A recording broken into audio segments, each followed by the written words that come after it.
तारक मेहता उलटा चष्माचं जे title song आहे त्याच्यामध्ये पहिल्यांदा टप्पू येतो आणि म्हणतो प्रॉब्लेम है सोल्यूशन है.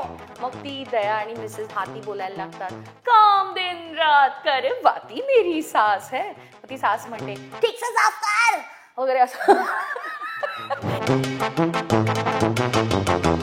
स्टुडिओ घेऊन उभं केलं होतं मला, कारण मी माईक पर्यंत पोचतच नाही. असं एवढं मोठं स्टूल त्याच्यावर असं उभं केलं होतं आणि हॅपी इंडिपेंडन्स डे पापा. ॲडम्स फॅमिलीमध्ये सुरुवातीला वेनसडे करायचे, ओके, ज्याच्यामध्ये अजिबातच एक्सप्रेशन नाही. ओ पक्सली तुम कहाँ जा रहे हो, क्या तुमने थीम को बताया कि तुम्हें क्या करना है. तर मला प्रेक्षकांना सांगायचं, हिची रावण मेमरी आहे. रावणाला 10 डोकी असतात आणि तेवढी जी मेमरी असेल ती आमच्या मुग्धाची. तू जर शास्त्रीय संगीत किंवा कुठल्या सुगम संगीत, भाव जे पण कुठल्या संगीतात असशील तर तू रियाज करतेस. आम्हाला डब करत राहणं हा एकमेव रियाज आहे. मग नंतर जेव्हा तिथून बाहेर पडलं तेव्हा आपल्या लक्षात आलं, अरे जग खूप मोठं आहे. आतापर्यंत आपण त्यात अशा एका छोट्याशा, मी डबकं नाही म्हणणार कारण जे काही होतं ते खूप सुंदर होतं. त्यामुळे आपण एका छोट्या जगात होतो. बरं, हे सगळं करत असताना ना इंडियामध्ये डिझनी आहे. मला हॅरी पॉटरची हर्मॉइनी नव्हती करायला मिळाली कारण तेव्हा मी कोल्हापुरात काहीतरी शूट करत होते. त्यामुळे हर्मॉइनी माझ्या हातातनं गेली. याचं इतकं दुःख झालं मी तुला सांगू नाही शकत. तरी मी याचा गणपती बाप्पा जरी एखादं कॅरेक्टर तरी मिळू दे बाबा, हॅरी पॉटरमध्ये आपलं नाव लागलं पाहिजे. ते नावाचं कॅरेक्टर होतं, त्याची ऑडिशन आली.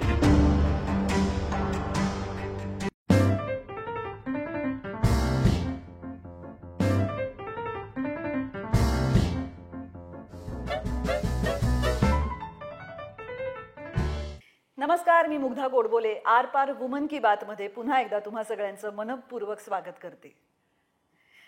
लताबाईंबद्दल किंवा आशाबाईंबद्दल असं म्हटलं जायचं, ही खूप मोठी नावं मी घेतली आहेत, मला कल्पना आहे, पण असं त्यांच्याविषयी कोणीतरी म्हटलं होतं की त्यांना पार्श्वगायिकेचे पुरस्कार नका देऊ, त्यांना नायिकेचे पुरस्कार द्या, कारण त्यांच्या आवाजातून, त्यांच्या गाण्यातून त्या जास्त चांगला अभिनय करतात आणि त्यांच्या गाण्यावर लिप मुवमेंट्स करणाऱ्या किंवा हावभाव करणाऱ्या ज्या नायिका असतात त्यांना पार्श्वनायिकेचा पुरस्कार द्या, असं कोणीतरी म्हटलं होतं. थोडक्यात काय आहे की पडद्यामागे जे कलाकार असतात ते सुद्धा फार महान अशी काहीतरी एक कला सादर करत असतात. आणि आज आपल्याकडे जी आली आहे ती अशीच एक आपल्या सगळ्यांच्या घराघरात पोचलेली, कदाचित तिचं नाव आपल्या सगळ्यांच्या घराघरात नसेल पोचलेलं, खरं सांगायचं तर तेही आता पोचलंय, पण तिचा आवाज कुठून आपल्यापर्यंत आला असेल याची आपण कल्पनाही करू शकत नाही. एखाद्या कार्टूनपासनं बे-वॉच मधल्या पामेला अँडरसन पर्यंत अनेकांचा आवाज डब केलेली मेघना Erande. Thank you Mugdha, thank you so much. आणि मला आवर्जून सांगायचं वाटतं की आमच्या सगळ्यांचा हा आवडता शो आहे. अत्यंत प्रामाणिक आणि मनापासून घेतलेली मुलाखत इथे बघायला ऐकायला मिळते. सध्या पॉडकास्टचा इतका जमाना आहे, सुळसुळाट हा शब्द मी जर वापरला तर वावगं ठरणार नाही. तर अशा ह्याच्यामध्ये कुठेही फिल्टर न आणता, कुठेही बडेजाव न करता, ती व्यक्ती जशी आहे तशीच्या तशी प्रेक्षकांपर्यंत पोहोचवण्याचं जे काही सत्कर्म हे करतायत त्याबद्दल तुमचं खूप खूप अभिनंदन. पण याचं संपूर्ण श्रेय आमच्या प्रेक्षकांना आहे, कारण त्यांनी जवळजवळ आता 1.5-2 वर्ष हा कार्यक्रम सुरू आहे, पण त्या प्रत्येक मुलाखत ऐकतात, त्यावर भल्या बुऱ्या कमेंट्स देतात, आम्हाला अनेकदा ते एक आरसा दाखवून देतात. त्याच्यामुळे असं वाटतं की आपल्यात काहीतरी आपण इम्प्रूव्हमेंट करत का होईना पण पुढे जात राहू, थांबूया असं निश्चित वाटत नाही. आणि आपण नेहमीच म्हणतो की मायबाप प्रेक्षक आज ते आहेत म्हणून आपण आहोत, फक्त आपले प्रेक्षक जरा चोखंदळ आहेत आणि ते तसेच असावे. आम्हाला आनंद आहे की आमचे प्रेक्षक चोखंदळ आहेत. तर हा भाग तुमच्यापर्यंत घेऊन आले आहेत Lokmanya multipurpose cooperative society limited. Wardrobe partner आहेत प्रथा सारीज.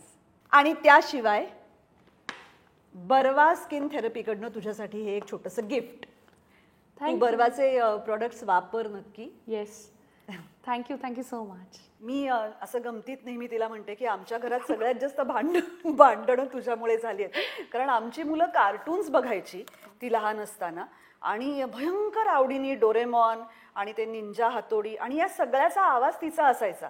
तिने ती कार्टून्स आमच्या घरात इतकी पॉप्युलर केली. तर एकतर आपण जरा सुरुवातीपासून सुरुवात करूया. दादरची, शिवाजी पार्कची, एरंडे फॅमिलीतली, बालमोहन विद्या मंदिर, विद्याताई पटवर्धन, या सगळ्यांमधली तुझ्यासमोर एकदा एक पर्याय आला वयाच्या 13व्या-14व्या वर्षी की तू अभिनेत्री होणार आहेस का तू व्हॉइसिंग करणारी कलाकार होणार आहेस. इथपर्यंतचा तुझा प्रवास कसा झाला? कारण त्यानंतर तू व्हॉइसिंग निवडलंस. येस. बालकलाकार म्हणूनही तू काम करत होतीस अशा एका काळामध्ये जेव्हा आत्तासारखं सोशल मीडिया वगैरे नव्हतं, काहीच नव्हतं. आणि ह्याला जोडून एक पुढचा प्रश्न असा की एक पालकांविषयी सुद्धा दोन मतं असतात की एवढ्या लहानपणी काय गरज आहे आपल्या मुलीला किंवा मुलाला अशा क्षेत्रामध्ये काम करण्याची परवानगी देण्याची सुद्धा, आणि दुसरं की काय हरकत आहे, संधी मिळत असेल त्यांना ते एक्सपोजर मिळत असेल तर वाय नॉट, असा दोन्ही विचार केला जातो. तर तू ज्या घरातून आलीस तिथपासनं व्हॉइसिंग हे करिअर निवडण्यापर्यंतचा तुझा प्रवास कसा झाला? ते छान प्रश्न विचारलास तू. मला असं वाटतं की नेहमी दोन प्रकार, मी दुसऱ्या प्रश्नाचं आधी उत्तर मला द्यायचं आहे. कारण दोन प्रकारची मुलं असतात ज्यांना पहिलं तर आपले आई बाबा म्हणजे बेस्ट आहेत, ते आपले देव आहेत आणि ते सांगतात तेच आपल्यासाठी योग्य आहे. आणि दुसरे असतात जे अरे काय इरिटेट करताय, पकू नका यार. मी पहिल्या याच्यामधली गटातली असं मी म्हणेन. कारण माझ्यासाठी माझे आई बाबा म्हणजे दैवत. ओके. आणि त्यांनी इतकं केलंय माझ्यासाठी, इतकं केलंय, म्हणजे माझं जे लहानपण, माझं बालपण आहे ना, ते फक्त आणि फक्त त्यांच्यामुळे टिकलं. म्हणजे मी हट्ट केला की मला काम करायचं आहे, मी हट्ट केला की मला चांगल्या संधी मिळत आहेत, मी हट्ट केला की मला या क्षेत्रात जायचं आहे, तर त्यांनी सपोर्ट केला मला. त्यांच्या कदाचित हे फार आवडीचं नसावं, त्यांना कदाचित ही इंडस्ट्री किंवा इकडची माणसं, आपल्या मुलीला हे जमणारं नाही हे कुठेतरी फिलिंग होतं, पण फक्त माझ्या हट्टाखातर त्यांनी मला या सगळ्याची मुभा दिली. फक्त 2-3 गोष्टी ज्या होत्या की आम्ही सतत तुझ्या बरोबर असणार, मी किंवा बाबा, हे तिचं नक्की होतं. तिने तिचा जॉब सोडला माझ्यासाठी. बाबा मला 8-8 तास मी रेकॉर्ड करेपर्यंत बाहेर बसून राहिलेले लक्षात आहेत. माझ्या वह्या दोघांनी पूर्ण केल्या आहेत. नॉट ओनली दॅट, माझे पैसे कधीच त्यांचे पैसे नव्हते. मला मिळणारी जी मिळकत होती ती त्यांनी माझ्यासाठी साठवून ठेवली की तुझ्यावर आम्ही नाही आहोत. सो मला असं वाटतं कुठेतरी त्यावेळेला तुम्ही माझं ऐका, मी तुमचं ऐकते, आणि तू जर चांगले मार्क मिळवले नाहीस ना तर मग आपल्याला डबिंग बंद करायला लागेल, असं गोड शब्दात त्यांनी दिलेली धमकी म्हणा. किंवा कधीच त्यांनी मला कुठल्या असं मैत्रिणीकडे वगैरे गेलेलं मला आठवतच नाहीये, कारण तेच माझे मित्रमैत्रिणी होते. बरं, लहानपणापासून तुम्ही काम करताय, मग धड तुमचा शाळेतला ग्रुप होत नाही, तुमचे कॉलेजमधले फारसे मित्रमैत्रिणी होत नाहीत, मग सतत तुम्ही ज्यांच्याबरोबर असता, जे तुमच्यावर इतकं प्रेम करताय, तेच तुमचे सखे सोबती होऊन जातात. सो बाजीगर नावाचा चित्रपट मला बघायचा होता. मी शाहरुखची डायहार्ट फॅन होते, आणि त्याच्यामध्ये सुमित म्हणून आहे, सुमित पाठक, त्यांनी छोट्या शाहरुखचं काम केलं, जो माझा बेस्ट फ्रेंड होता. मी ती तुला नंतर एक स्टोरी सांगते की आम्ही जी 7-8 मुलं होतो, पहिली डबिंग आर्टिस्टची फळी, ते आम्ही सगळे व्हॉइसिंगमध्येच आलो. आजही ते सगळी तीच मंडळी आहेत, त्याविषयी मी तुला नंतर सांगेन. तर बाजीगर बघायचा होता. सो बाबा म्हणाले काय झालं? म्हटलं बाबा मला बाजीगर बघायचा आहे. चल मग. आम्ही 2 जण गेलो, आम्ही खूप छान पिक्चर बघितला. म्हटलं बाबा अजून एकदा? हो का नाही. मग आम्ही 3 ते 6 आणि 6 ते 9 असे 2 बॅक टू बॅक शो. एखादे वडील असते तर काय म्हणाले असते, बास आता बघितला ना, चल जाऊया आता घरी. पण ही ठीक आहे, तुला बघायचं आहे ना, चल बघूया आपण. म्हणजे मग आम्ही असं ना वेगवेगळ्या शोजना जायचो, गाण्याच्या शोला किंवा ऑर्केस्ट्राजना. तर एकदा आम्ही असं 2 जण, मी आणि बाबा बसलो होतो, आणि हवा हवा गाणं सुरू झालं, आणि मी त्यांना म्हटलं मी नाचू असे बाजूला बसून. ते म्हणाले हो तुला वाटतंय का, कर. मी तिथे हवा हवा रे हवा असं नाचत होते. आणि घरी आल्यावर आई म्हणाले तुम्ही वेडे आहात का दोघं, असं कोण वागतं? सो बाबा म्हणाले नाही, तिला वाटत होतं तिने केलं, आणि मला नाही वाटलं तिला थांबवावं असं. सो कॅन यू इमॅजिन त्यावेळेस 80s 90sच्या वेळेस आई बाबा तुम्हाला जे हवं ते करू देत आहेत, मग तुमच्यावर जबाबदारी वाढते की तुम्ही कसं वागताय, तुम्ही काय करताय. त्या मिळालेल्या स्वातंत्र्याचा दुरुपयोग करायचा का जास्तीत जास्त त्याचा उपयोग करून अजून त्या संधीचं सोनं करायचं. सो मला असं वाटतं की कुठेतरी ना माझ्या आईवडिलांनी जी वागणूक मला दिली त्याच्यामुळे मी आजपर्यंत टिकून राहिले. कारण जिथे सोडायचं तिथे सोडलं, जिथे थांबवायचं तिथे थांबवून ठेवलं. त्यांनी खूप ग्राउंडेड, तू ग्रेट आहेस हे असं कधीच वागवू नाही दिलं मला. तुला कळतंय का की ती अगदी फार बारीक हे होती ग ती, की जर त्यांनी मला डोक्यावर चढवलं असतं तर मी शेफारले असते. पण तसं नव्हतं. त्यांनी तुझा अभ्यासात चांगले मार्क आणावेच लागतील किंवा तुला हे करायलाच लागेल, तुझ्या ह्या गोष्टी असणारच आहेत. तू छोटे कपडे, मी तुला कधीच माझा कुठचाही छोट्या कपड्यातला लहानपणी सुद्धा फोटो दिसणार नाही. सो इतके ते काटेकोर होते अगं की तुम्हाला कोणी नावं नाही ठेवली पाहिजे, तू कोणाबरोबरही घरी नाही यायचंस, कोणाच्या गाडीतनं उतरलेलं तू मला चालणारच नाहीस. म्हणजे हे किती वियर्ड आज आपण ऐकलं, पण माहित नाही आता मला ते पटतंय की हे बरोबर होतं त्यांचं म्हणणं. किंवा तू बस नाही आहे चालेल मला, पण कोणाच्या गाडीतनं नाही उतरायचंस तू.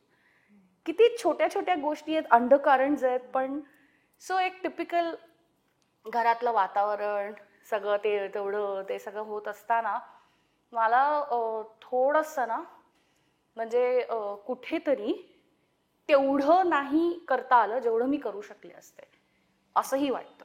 बरं. कारण माझ्या बरोबरच्या कंटेम्पररी ज्या चाइल्ड आर्टिस्ट होत्या त्या शाळा बुडवायची त्यांना मुभा होती, जी मला नव्हती.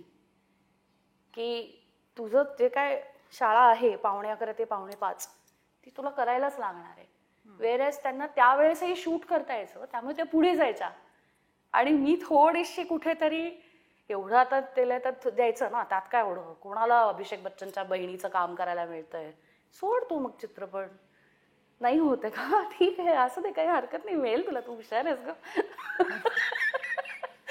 सो असं कुठेतरी ना त्यांनी बांधून ठेवल्यामुळे मला तेवढं सुटता नाही आलं. आता जसं मी तारामध्ये छोटी तारा होते, पहिली डेली सोप होती, मग त्याच्यानंतर मला निर्दोष मिळाली, अमरकथा मिळाली, रिश्ते मिळाली, असे खूप शोज मिळायला लागले. आणि यांच्या लक्षात आलं की हिला आता ना थोडीशी त्या ठिकाणची सवय लागतीये. बेबी बेबी 10 लोक पुढे मागे, स्पॉट बॉय चॉकलेट आणून देतोय, हे होतंय. सो त्यांना ते नको होतं कुठेतरी. आणि तेव्हा ना आई, आवाज, माणूस, प्रेमभेट, त्याच्यानंतर कित्येक सिरियल्स होत्या ज्याच्यामध्ये मी असं कसम तेरी कसम मध्ये मी छोटी कंचन होते, इंग्लिश बाबू देसी नेम, एक अजूबा, यू नेम इट, सेनानी साने गुरुजी मध्ये मी होते. त्याच्यात असं खूप सिरियल्स आणि खूप हिंदी मिळायला लागलं मला. हे सगळं साधारणपणे 10 वर्षाच्या आजूबाजूला होतं. आणि तेव्हा मला पहिलं माझं कमर्शियल नाटक मिळालं, माझं सोनूलं सोनूलं, जे दिलीप कोल्हटकर डिरेक्ट करत होते. उदय म्हैसकर, अमिता होकर, चंदू पारखी, सयाजी शिंदे आणि माझा लीड रोल आणि डबल रोल. बापरे. आणि मग मला असं झालं आपण काय करतोय तिकडे, टेक म्हटल्यावर नाचतोय आणि हसतोय आणि त्यांनी सांगितलं बेबी इधर देखो की करतोय. सो हे किती छान आहे की आपण नाटकात काम करतोय वगैरे. मग मला इथे हे सगळं आवडायला लागलं. मग आधी अधुरे, मी माझ्या पप्पांची, आईचं घर उन्हाचं, आणि ते सगळं चालू झालं ग. आणि सॅटर्डे संडे मी, ओम राऊत, चैत्राली चिरमुले, निलेश दिवेकर असा एक छोटा ग्रुप होता. आम्ही आमचे आयुष्यातले एक 4 ते 5 वर्ष आमच्या आयुष्यातली फक्त NCP आणि पृथ्वीमध्ये घालवली. कारण दर सॅटर्डे संडे शो असायचे आणि बालनाट्यांमध्ये काम करायचो. मग ते असं कळलं तुला, आधी फक्त सिरियल, मग फक्त चित्रपट, मग फक्त नाटक, आणि मग कंटाळा यायचा का काय माहिती नाही मला. मग हे झालं ना करून, आता पुढे, आता हे झालं ना आपण करून पुढे. मग सगळ्या तेव्हाच्या ना ज्या स्पर्धा असायच्या त्या सगळ्याची बक्षिसं पहिली मिळाली पाहिजे, हे कुठेतरी वेड लागलं. मग राष्ट्रभाषा सभा पुणे असेल, मग ह्याचं तुझं नाट्य वाचन असेल बिर्लाचं, किंवा म्हणजे ती सगळी बक्षिसं मिळाली पहिली. दुसरं आलं ना की परत भाग घ्यायचा. मग मोनो ऍक्टिंगची सवय लागली. जेवढे पण नॅशनल लेवलवरती मोनो ऍक्टिंग आहेत ना स्पर्धा शाळेतनं, आम्ही विद्यार्थ्यांना इन्सिस्ट करायचो की आम्हाला पाठवा. आणि त्या बिचारा ते फी पण भरायच्या, आमची विद्यार्थीच भरायच्या, आणि आम्ही जायचो आणि तिथे पहिला नंबर घेऊन यायचो. हे 10वी पर्यंत चालू होतं. मग 10वी मध्ये 97ला पूर्ण महाराष्ट्रातनं तुम्हाला छात्रोत्तम अभिनेत्री आणि त्याचे पडाव असायचे. ट्रायथॉन वगैरे कशी असते तसं मग तू छात्रोत्तम अभिनेत्री 97चा तो मिळवेपर्यंत ही स्पर्धा चालू राहिली. म्हणजे अख्ख्या महाराष्ट्रातनं तुम्ही छात्रोत्तम आहात आणि त्याचे ते 3 पडाव तुम्हाला पार करायला लागतात. सो ते केले. आता काय म्हणजे तुझा जो लास्ट माझं एम होतं, एक गोल होता की मला हे मिळवायचंय, तेही मिळालं आता. आणि बालमोहनमध्ये असेपर्यंत हे सगळं छान गुडी गुडी गुडी गुडी चालू आहे. मग नंतर जेव्हा तिथून बाहेर पडलं तेव्हा आपल्या लक्षात आलं, अरे जग खूप मोठं आहे. आतापर्यंत आपण त्यात अशा एका छोट्याशा, मी डबकं नाही म्हणणार कारण जे काही होतं ते खूप सुंदर होतं. त्यामुळे आपण एका छोट्या जगात होतो, राईट. बरं, हे सगळं करत असताना ना इंडियामध्ये डिझनी आलं एक साधारण 92-94च्या दरम्यान. आणि त्यांना मुलं हवी होती जी डब करू शकतील, कारण इतकी वर्ष मोठी माणसंच नेहमी लहान मुलांना डब करत होती या आधी. आत्ता हे 92 नंतर असं चालू झालं की त्यांना ऍक्च्युअल मुलं हवी आहेत जी मुलांसाठी डब करतील. मग त्यांनी अशी मुलं शोधायला सुरुवात केली की ज्यांनी स्वतःसाठी डब केलंय. तू जेव्हा एखाद्या ह्याच्यामध्ये काम करतेस तेव्हा तू स्वतःसाठी डब करतेस ना. बहुतेक सगळे ऍक्टर्स स्वतःची वाक्य स्वतः बोलतात पडद्याच्या मागे, म्हणजे ते डब करतात. सो त्याच्यामध्ये ही जी काही एक फळी आली, जे मी मगाशी तुला म्हटलं, त्याच्यामध्ये मेघना, विराज आढाव, सुमित पाठक, सौम्या दान, अंकुर जवेरी, प्राची, पॅमेला, अशी एक 10-12 मुलं होती. प्रसाद बर्वे होता त्याच्यामध्ये, नेश्मा चेंबूरकर होती आपले. सो तीच मुलं, तेवढीच मुलं सगळीकडे डब करायला लागली. ओके. आणि त्याच्यामध्ये कसं असायचं म्हणजे डिझनीमध्ये की टेलस्पिन, डकटेल्स, तर अशी काही गोष्टी की ज्याच्यासाठी तू ऑडिशन देणं ही पण खूप मोठी गोष्ट होती. इंडिपेंडन्स डे मी डब केलाय, त्याच्यानंतर जुरासिक पार्क, जुरासिक 1 मध्ये माझा आवाज आहे, ट्विस्टर, लॉस्ट वर्ल्ड, आणि यू नेम इट. म्हणजे ते इंडिपेंडन्स डे मध्ये माझं एकच वाक्य होतं, पॅट्रिशिया म्हणून जी प्रेसिडेंटची मुलगी असते, आणि ते असं बघितलं ग पहिल्यांदा, असा एवढा मोठा चित्रपट इंडिपेंडन्स डे बघतोय आणि ते सगळं, आणि मग ती अशी धावत येते आणि म्हणते हॅपी इंडिपेंडन्स डे पापा. ते असं पॅट्रिशियाचं लाड. आणि मी 2 स्टुलं घेऊन उभं केलं होतं मला, कारण मी माईक पर्यंत पोचतच ना.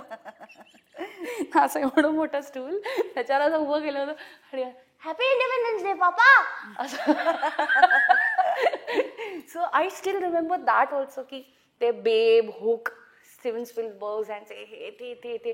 आणि गंमत अशी असायची की ते रिलीज व्हायच्या आधी तुला डब करायला मिळतंय ना, तुला आधी ते बघायला मिळतंय ना. सो ते एक कुठेतरी ना, that was a high in kind of असं डेक्स्टर्स लॅब किंवा स्मॉल वंडर्स. तुला स्मॉल वंडर्स आठवतंय? हो. तर स्मॉल वंडर्स आम्हाला स्पेशली सॅटर्डे संडेचा स्लॉट दिला होता की Harriet was not easy character. तिला ते फ्रिंज होती आणि मध्ये ना दात थोडंसं गॅप होती, तिचे दात पडलेले आहेत बघ पहिले 2 सीझन. तर त्याने सांगितलं ती हवा गेलीच पाहिजे. Jamie, oh my poor darling. Oh Jamie, क्या करे? No. तर ते बोलताना तर झाला पाहिजे. सो ते इतकं कठीण होतं माझ्यासाठी की ते तिचा तो लिस्प पकडणं, तिचं ते लिस्पिंग करणं. पण माझे दात आहेत ना, तिचे नसले. सो ती मग ते तिथून आहे ना, त्या कॅरेक्टरच्या किती क्लोज जाता येईल मला ते सुरू झालं. मग पावरअप ऑफ गर्ल मध्ये प्रिन्सेस होती, शी इज व्हेरी मीन. मग ते नाक फुगून बोलायची सवय झाली मला, की तिचं आलं ना की मी नाकच फुगवायचंय, की असं काहीतरी छोट्या छोट्या गोष्टी तिथे मिळायला लागल्या. आणि मग that led me to being a voice over artist. पण हे तू जो पडद्याच्या मागे अभिनय करायला लागलीस, ते मुळात आपल्याला असे वेगवेगळे आवाज काढता येतात किंवा आपल्याला वेगवेगळ्या व्यक्तिरेखांसाठी त्या आवाजात बोलता येतं, हे तुझं तुला कधी कळलं? कारण परत त्याच्या 2 प्रकार आहेत ना, म्हणजे एक मिमिक्री वेगळी, ज्याच्यामध्ये तुम्ही कुठल्या तरी एखाद्या कलाकाराची नक्कल करता, आणि एक त्या व्यक्तिरेखेसाठीचा आवाज असणारे वेगळे, असे 2 वेगळे प्रकार आहेत त्याच्यामध्ये. तर तू मिमिक्री करत होतीस का आधी, का तू मिमिक्री कधीच नाही केलीस? नाही, मी मिमिक्री नाही करू शकले. ती खूप मोठी कला आहे, त्यासाठी खूप मेहनत करायला लागते. कारण तुम्ही हुबेहूब ती व्यक्तिरेखा समोर सादर करत असता, मग त्यांचे मॅनरिझम्स असतील, त्यांचं बोलणं असेल, त्यांचं एक्सप्रेशन असतील, ते पण तुम्हाला कॉपी करायला लागतात ना. इथे फक्त मी आवाजच करते आणि ते सुद्धा ती कलाकृती माझ्या समोर आहे. अगं पण फक्त आवाज नाही, काय आहे, अशा अनेक व्यक्तिरेखा आहेत की ज्या पडद्यावर दिसताना आम्हाला विशेषतः कार्टून कॅरेक्टर्स ही वेडीवाकडी तोंड दिसतात. हो. म्हणजे जर ते मागचे आवाज नसतील किंवा ते अफलातून पद्धतीने उभे करणाऱ्या व्यक्तिरेखांचे ते आवाज नसतील तर आम्ही कशाला बघू ती वेडीवाकडी तोंड. बरोबर. असं आहे ना. तुझ्यासारखे कलाकार ते जे काही ती व्यक्तिरेखा उभी करतात बारीक बारीक बारीक गोष्टींमधनं, त्याच्यामुळे एवढी जगभरातली मुलं ते कार्टून्स बघू शकतात. खरी गोष्ट आहे. आता तू आमचे बेंचमार्क बघ ना, म्हणजे ज्यांना आम्ही बघून मोठे झालो, तर चेतन सशीतल सारखा माणूस जेव्हा अलादीन करतो, तो अलादीन जितके परकाया प्रवेश करतोय तेवढा ह्याचा आवाजही बदलतोय ना. In fact Sumit Raghavan is such an amazing voice over artist. Avinash Narkar, Chip and Dale Avinash दादांनी केलंय. Can you imagine? सो तेव्हा जे बडे ब्रिजजी होते किंवा गोयल अंकल होते, विनोद शर्मा जे होते, ह्यांना बघून आम्ही मोठे झालो ना. सो ते लोक एवढे मॉड्युलेशन करायचे आणि इतके व्हेरिएशन्स द्यायचे की हळूहळू तू पण त्याच्यामध्ये आप उसमें ढल जाते हो. वो वाला सीन आहे की मी पक्सली म्हणजे ॲडम्स फॅमिलीमध्ये सुरुवातीला वेनसडे करायचे, ओके, ज्याच्यामध्ये अजिबातच एक्सप्रेशन नाही, which is more difficult for me, की तुला एक्सप्रेशनच द्यायचं नाहीये स्ट्रेट. ओ पक्सली, तुम कहाँ जा रहे हो? क्या तुमने थिंग को बताया कि तुम्हें क्या करना है? आणि हेच मी बेंटन मध्ये तेव्हा पहिली ग्वेन होते, तर ती आओ बेन रखो मैं भी तुम्हारे साथ आती हूँ, म्हणजे ती एकदम अशी हे करते. सो ती जी दमछाक होती, किंवा स्कूबी डू मध्ये आधी मी वेल्मा करायचे, मग डेफनीच काय करायला लागले वगैरे, असं ते सगळं इतक्या गोष्टी होत्या तेव्हा ज्या घडत होत्या त्या वेळेला. तर तेव्हा आपोआप तुला आवाज त्या कॅरेक्टर प्रमाणे बदलायला लागत होते आणि त्यातून ही सुरुवात झाली आहे. म्हणजे मला अजूनही तू असं म्हणशील की वाव, तर असं नाहीये. तेवढीच धडधड होते प्रत्येक ऑडिशनला, तेवढीच मी नर्वस असते, तेवढंच मला टेन्शन असतं होईल की नाही आपलं. आत्ता एक सध्या माझं ॲमेझॉनवरती डेड रिंगर्स म्हणून एक आहे सिरीज, त्याच्यामध्ये ट्विन्स आहेत आणि पूर्ण तो हॉस्पिटल ड्रामा आणि रिजनरेशन आणि त्याच्या त्या टर्म्स सगळ्या हॉस्पिटलमधल्या आणि त्या दोघींमधला एकाच कॅरेक्टरनी त्या 2 केल्या आहेत. बाकी सगळ्या भाषांमध्ये त्यांनी 2 आर्टिस्ट घेतलेत. ओके. फक्त हिंदीमध्ये त्यांनी, ही माझ्यावर एक्स्ट्रा जबाबदारी आली ना, की एकच आर्टिस्ट आहे, त्या ट्विन्स करायच्या आहेत, पण दोघींचा आवाज वेगळा साऊंड झाला पाहिजे. सो पुन्हा प्रेशर ग माझ्यावर की मग कसं केलंस तू? मग मी तुला सांगू, माझा एक सगळ्यात फंडा, खूप क्लिअर फंडा, जे त्यांनी केलंय ना ते करा, तुमचं डोकं लावू नका. विच इज व्हेरी डिफिकल्ट, की जसं आहे तसंच्या तसं ते उतरवणं. आणि more of I am director's pet. So तू माझी जर डिरेक्टर असशील तर मी साधारण तुझ्या डोळ्यात बघत असते की तुला कुठला टेक आवडतोय, तुला कुठलं तू कन्व्हिन्स होतीयस. सो जे त्यांनी बनवलंय त्यांनी उत्तम बनवलेलं असतं, ते तसंच्या तसं आत्मसात करा, जीवाचे कान करा. आणि मग हिंदीमध्ये मी काय करू शकते, तर दोघींचा कदाचित स्वभाव वेगळा असू शकतो, दोघींचा पॅटर्न वेगळा असू शकतो, दोघींचा व्हॉल्यूम वेगळा असू शकतो, दोघींचा बोलायचा स्पीड वेगळा असू शकतो, दोघींचा लहेजा वेगळा असू शकतो. सो मी त्यांना म्हटलं, एका वेळेला मी एकच कॅरेक्टर करते, अख्खा एपिसोड झाला की दुसरा करते, कारण त्या माझ्याच ह्याचे काउंटर्स मला मिळत होते. बरोबर. सो मी आणि लीना, समज आम्ही दोघी जण, मी आणि माझी बहीण बोलत असू, ओके, तर आम्ही बोलताना एका स्वरात नाही बोलणार किंवा एका विचाराने नाही बोलणार, आमचे विचार वेगळे असूच शकतात ना. मग तिचा अंदाज घेऊन दुसरी कशी बोलेल ह्याचं मी मोजमाप करत होते. आणि असं करतो, डेड रिंगर्स प्लीज माझ्यासाठी बघ, इट्स ऑन ॲमेझॉन. आणि सेम त्याच आता जसं मी तुला म्हटलं की मला एक असं झलक दाखव ना छोटीशी त्याची, तुला आठवत. तू एक लाईन दे मला, I will say both the line. एक बहीण असेल, दुसरी बहीण असेल, एक कुठची लाईन सांग. आज संध्याकाळी आपण नाटकाला जाऊया. अजिबात नाही, मला अजिबात नाटक बघायला आवडत नाही. आज संध्याकाळी आपण नाटकाला जाऊया. नाही, मला अजिबात यायचं नाहीये, तुला तुझी तू जाऊ शकते. अगं असं काय करतेस, चल ना मस्त तिकीट काढूया. पासच असते ना तर आले असते. अगं पण असं काय करतेस, खूप मज्जा येईल तू आणि मी. ते तर आपण घरातही आहोत ना, इट्स ओके. सो दोघी जणी बोलतायत, सेम कॅरेक्टर आहे, पण एकीचा ऍटिट्यूड वेगळा असू शकतो. सो मला असं वाटतं की ही गंमत आहे. पण एकाच कॅरेक्टरमध्ये सुद्धा असं होतं.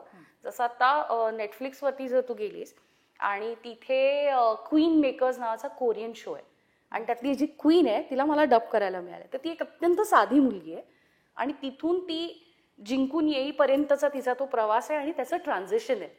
सो आधीचं तिचं टपोरी बोलणं आणि नंतरचं तिचं एकदम खानदानी आणि असं रॉयल हे असणं, तो प्रवास करताना इतकी मज्जा आली. वैशाखी म्हणून माझी डिरेक्टर होती, तर तिने हे हेरलं होतं कुठेतरी की आधी ना तिला आपण थोडं रॉ करूया आणि मन पॉलिश करूया. सो ती बघ ना, म्हणजे तू डबिंग करताना किती मज्जा आहे, किती चॅलेंजेस आहेत. मला आश्चर्य किंवा कौतुक काय वाटतंय मेघना, एक नट जेव्हा आपल्या समोर उभा असतो तेव्हा त्याला ती देहबोली असते. बरं, आपण जेव्हा नटांना नाटकात बघतो किंवा आपण चित्रपटात बघतो, आपण मालिकेत बघतो, तेव्हा त्याला सपोर्टिंग असंख्य गोष्टी असतात, कॉस्ट्युम, मेकअप, जेस्चर्स, ज्याच्यामुळे ती व्यक्तिरेखा उभी राहत असते. तुमच्या समोर फक्त एक माईक असतो. म्हणजे जसं नेहमी म्हटलं जातं की लेखकाच्या समोर फक्त एक पांढरा कागद असतो, तिथून सगळी सुरुवात होते. तसं तुमच्या समोर फक्त एक माईक असतो आणि तिथून तुम्ही ते अख्खं एक ते जग उभं करत असता. फारच कौतुकाची गोष्ट आहे. पण मला एक असं वाटतं की तू इतकी शुद्ध मराठी भाषेत शिकणारी, घरी मराठी भाषा बोलणारी, तिथपासून ते हिंदी चित्रपटसृष्टी, पुढे इंग्रजी पासून कोरियन, जॅपनीज, विविध भाषांमधलं डबिंग, हे तू कसं करायला लागलीस? तेव्हाही हे आव्हान होतं आणि आत्ताही आहे. तर मी जसं तुला म्हटलं की जेव्हा निकेलॉडियन इंडियामध्ये आलं तेव्हा त्यांना फक्त 2 तास मिळाले होते MTV मध्ये. त्या MTV चॅनलवरती ते 2 तास निकेलॉडियन त्यांना दाखवायचं असायचं आणि तिथून त्यांना पुढे एंट्री हवी होती इंडियामध्ये. त्यामुळे त्यांनी आम्हाला खूप स्पेसिफिक सांगितलं होतं की जसं जसं जे आहे तुम्हाला तसं तसं ते डिलिव्हर करावं लागेल. तुम्ही त्याचं इंडियनायझेशन करताना खूप हिंदी नाही करायचं, त्याला इंग्लिशचा टच असला पाहिजे. म्हणजे इट्स मोर लाईक इंग्लिश. आणि त्या जस्ट ABCD चालू झालं होतं शाळेत, त्यामुळे मला एवढं इंग्लिश नव्हतं येत, खरं सांगायचं तर. नाहीच येत ग. म्हणजे मी पण शुद्ध मराठी भाषेत पुण्यात शिकलेली असल्यामुळे मलाही खूप उशिरापर्यंत इंग्लिश येत नव्हतं. पण माझ्या बरोबरचे जे आर्टिस्ट होते ना ते सगळे इंग्लिश मीडियम मध्ये जायचे, त्यामुळे ते इंग्लिश गाणी गा वगैरे असं त्यांच्या स्लँग्स असं सगळं चालू असायचं. तर ते गलागला आयलंडमध्ये वेनसा नावाचा एक कॅरेक्टर होता, तर ते मला मिळालं आणि त्याला गायचं होतं. ओके, तर तेव्हा मी गात होते. तर मी ते घेतलं ना हातात, तर ते मला ना काही कळेच ना की हा शब्द काय आहे नक्की. ओके, बरं मी हे विचारलं तर कदाचित माझ्याविषयीचा आदर कमी होईल. आतापर्यंत वाव क्या डब करते इसको इतना भी नाही आता असं होऊ शकतं. त्याच्यात मला न्यूनगंड नव्हता की अरे कॉम्प्लेक्स नव्हता असं की अरे मला येत नाही, हे कधीच नव्हतं. पण आपण विचारू नये हे तेव्हा नक्की कळत होतं त्या क्षणी.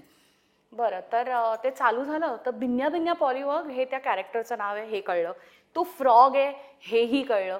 पुढे बिन्या बिन्या पॉलीवर्ग, सबका है ये प्यारा फ्रॉग, मेरा है ये स्पेशल फ्रेंड, प्यारा एम्फीबियन. ॲम्फिबियन म्हणजे काय? हे काय आता नवीन कुठून आलं हे? ॲम्फिबियन काय असतं? ओके, बरं ते ऐकून ऐकून गायले. त्यांना मुद्दाम त्या इन्स्ट्रक्टरला 2दा बोलून दाखवायला सांगितलं की कसं म्हणतोय तो. मग तो अम्फिबियन म्हणतोय का ॲम्फिबियन म्हणतोय का एम्फिबियन म्हणतोय, ए आय का ए, ते सगळं केलं. छान टेक झाला, वा 1 टेक ओके वगैरे. मग तिकडनं निघत होतं ना तो स्क्रिप्ट आणि पेन असायचं पॉझेस मार्क करायला. पटकन ना ते ॲम्फिबियन हातावर लिहून घेतलं. दुसऱ्या दिवशी शाळेत जाऊन आम्हाला फक्त 20 मिनिटाची सुट्टी मिळायची. पहिल्यांदा मी लायब्ररीत गेले असेल आणि तिथून तो शब्द शोधून काढला. अच्छा, म्हणजे उभयचर असतं का? हो, मग असं सांगायचं ना.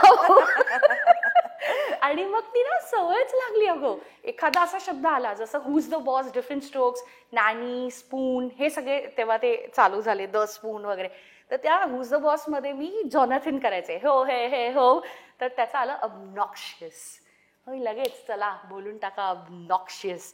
आणि दुसऱ्या दिवशी शाळेत जाऊन म्हणजे काय तुला भीती नाही वाटली मेघना की एवढी एकतर फाडफाड इंग्लिश बोलणारी माणसं आपल्या आजूबाजूला, त्याच्यामुळे त्या इंग्लिशमुळे एक त्यांना उगाचच सुपिरियरिटी कॉम्प्लेक्स आलेला असतो काही कारण नसताना, त्यांच्यामध्ये जाऊन एवढीशी तू पाड पाड त्यांच्या भाषेत जाऊन डबिंग करून यायचीस? अगं मी काय केलं माहितीये ना, मी असं खूप लक्ष देऊन ऐकायचं हे काय म्हणताय. सुरुवातीला ते विचारतील हे how are you, fine thank you. हा असे मी काही टेम्पलेट्स माझे ठेवले होते की तेवढेच बोलायचे. काही कळलं नाही की पार्डन एक्सक्यूज मी तेवढं म्हणायचं. परत आपल्याला सांगतात. मला अजून आठवतं आम्ही रुपारेल कॉलेजमध्ये होतो आणि मला हॅरी पॉटरची हर्मॉइनी नव्हती करायला मिळाली कारण तेव्हा मी कोल्हापुरात काहीतरी शूट करत होते.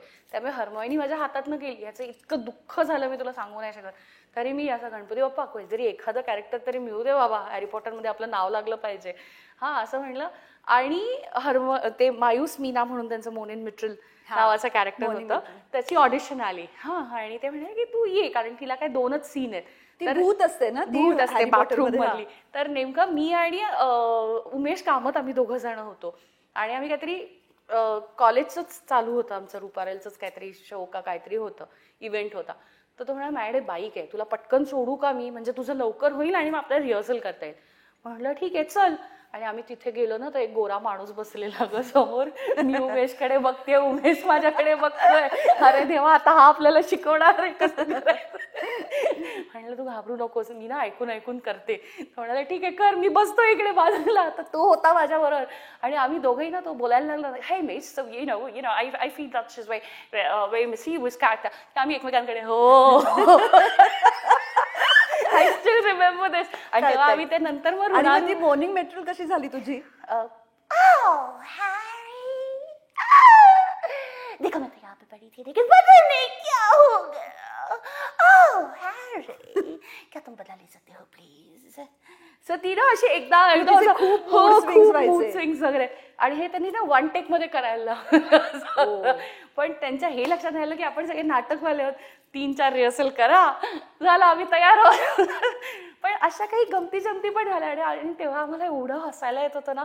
तो माझ्याकडे बघतोय, मी त्याच्याकडे बघतोय की हो हो हो. आणि हा ना इंग्लिशचा कॉम्प्लेक्स मध्ये मला आठवतोय आम्ही कॉलेजमध्ये असताना आमच्या वर्गातला एक मुलगा होता, तर त्याला कुठेतरी जाऊन कुणाला तरी भेटायचं होतं. तर तो एक वाक्य पाठ करून गेला होता की I want to meet so and so. तर तो ते ऑफिसमध्ये गेला, तिथे जाऊन म्हणाला I want to meet so and so. तर समोर बसलेल्या बाईने विचारलं रिगार्डिंग. आता इथून पुढचं कुठे, त्याला वाटलं होतं आपल्याला सांगतील इकडे जा आणि भेटा. रिगार्डिंग म्हटल्यावर कुठे येतंय थँक्यू असं म्हणून तो परत गेला. इथे इंग्लिश संपलं. पण इट्स फन. पण त्यानंतर तू इतकं फाडफाड इंग्लिश बोलायला लागलीस की आता गेल्या वर्षी तू G20 होस्ट करायला मला मिळालं आणि विक्रमनी खूप मदत केली. मग अशा वेळेस अरे बरं आहे ग नवरा असं वाटतं. विक्रम म्हणजे तुझा नवरा? येस, विक्रम जोशी. तर त्याचं इंग्लिश अप्रतिम आहे आणि तो असं चालता बोलता डिक्शनरी सारखं असं ते ऑटो करेक्टर असतं बघ तसं करत असतो. आणि त्याचं असं म्हणणं आहे की म्हणजे माझ्या बाबतीत आहे, I don't know about others, पण मोठी ई आणि छोटी ई म्हणजे मी आणि मी.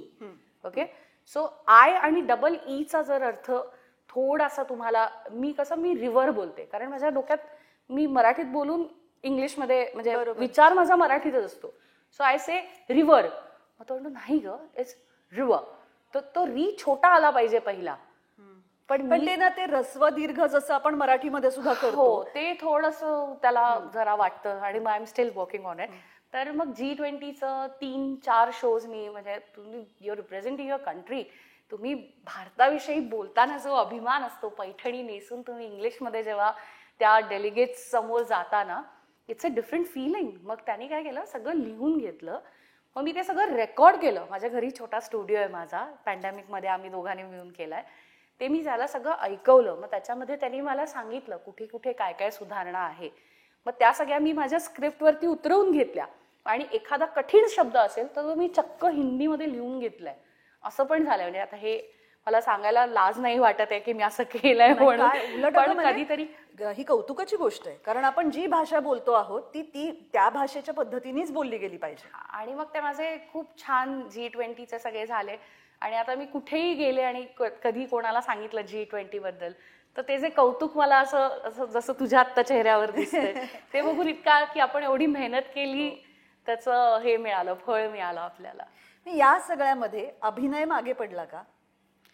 मी तुला सांगू, आपण जेव्हा म्हणजे मी परत एकदा पडद्यावरचा अभिनय म्हणते हा. तू अभिनय करतेस, उत्तमच करतेस, किंवा कदाचित अनेक अभिनेत्रींपेक्षा किंवा आजूबाजूच्या सगळ्यांपेक्षा चांगला करतेस, पण पडद्यावर दिसणं, त्यातलं ग्लॅमर, त्यातलं कौतुक, तुम्ही लोकांच्या घराघरात जाता, तुमचा चेहरा ओळखीचा होतो, हे सगळं कुठेतरी मागे पडलं का? अगदीच. पण त्याच्यात पण गंमत अशी आहे की तू डबिंग करतेस म्हणजे काय करतेस, व्हॉइस ऍक्टिंग.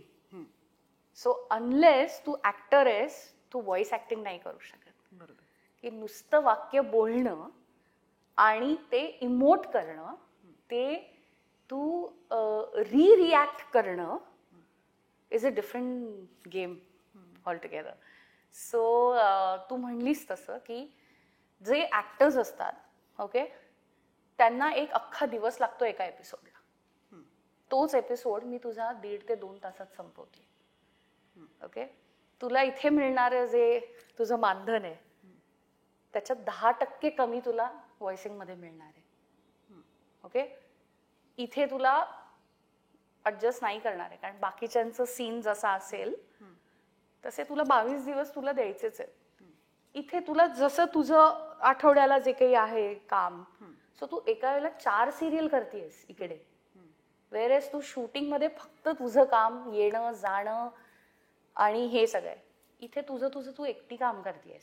म्हणजे माझा रेकॉर्डिस्ट, माझा सुपरवायझर, डिरेक्टर कोण असेल तो मी आणि माझं कॅरेक्टर, त्याच्यामध्ये दुसरं काही नाहीये. पण जेव्हा तू शूट करतेस तू अख्ख्या युनिट बरोबर काम करतेस. सो दोन्हीकडे प्रोज आणि कॉन्स आहेत.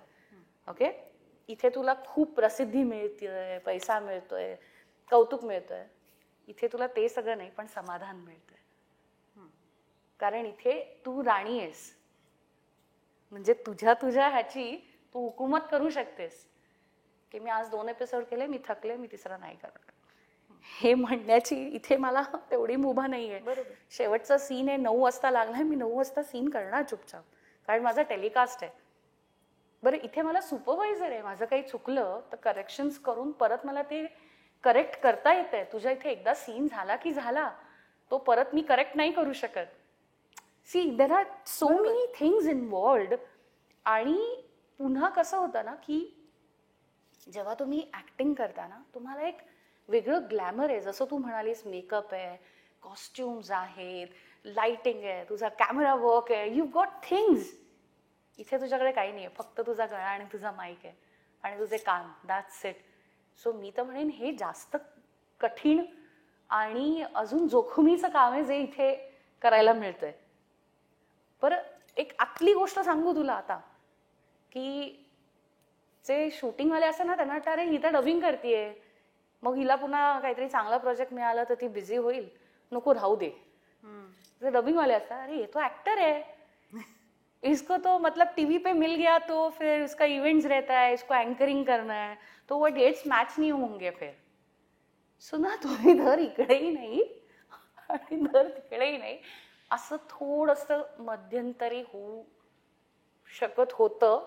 म्हणून मग मी म्हटलं की ठीक आहे, आपण आता जर फक्त डबिंग केलं तर आपल्या मुलीकडे लक्ष देता येईल. आता ती 13 वर्षाची आहे, तिची एक 10वी झाली ना की मग पुन्हा विल गेट बॅक टू दिस.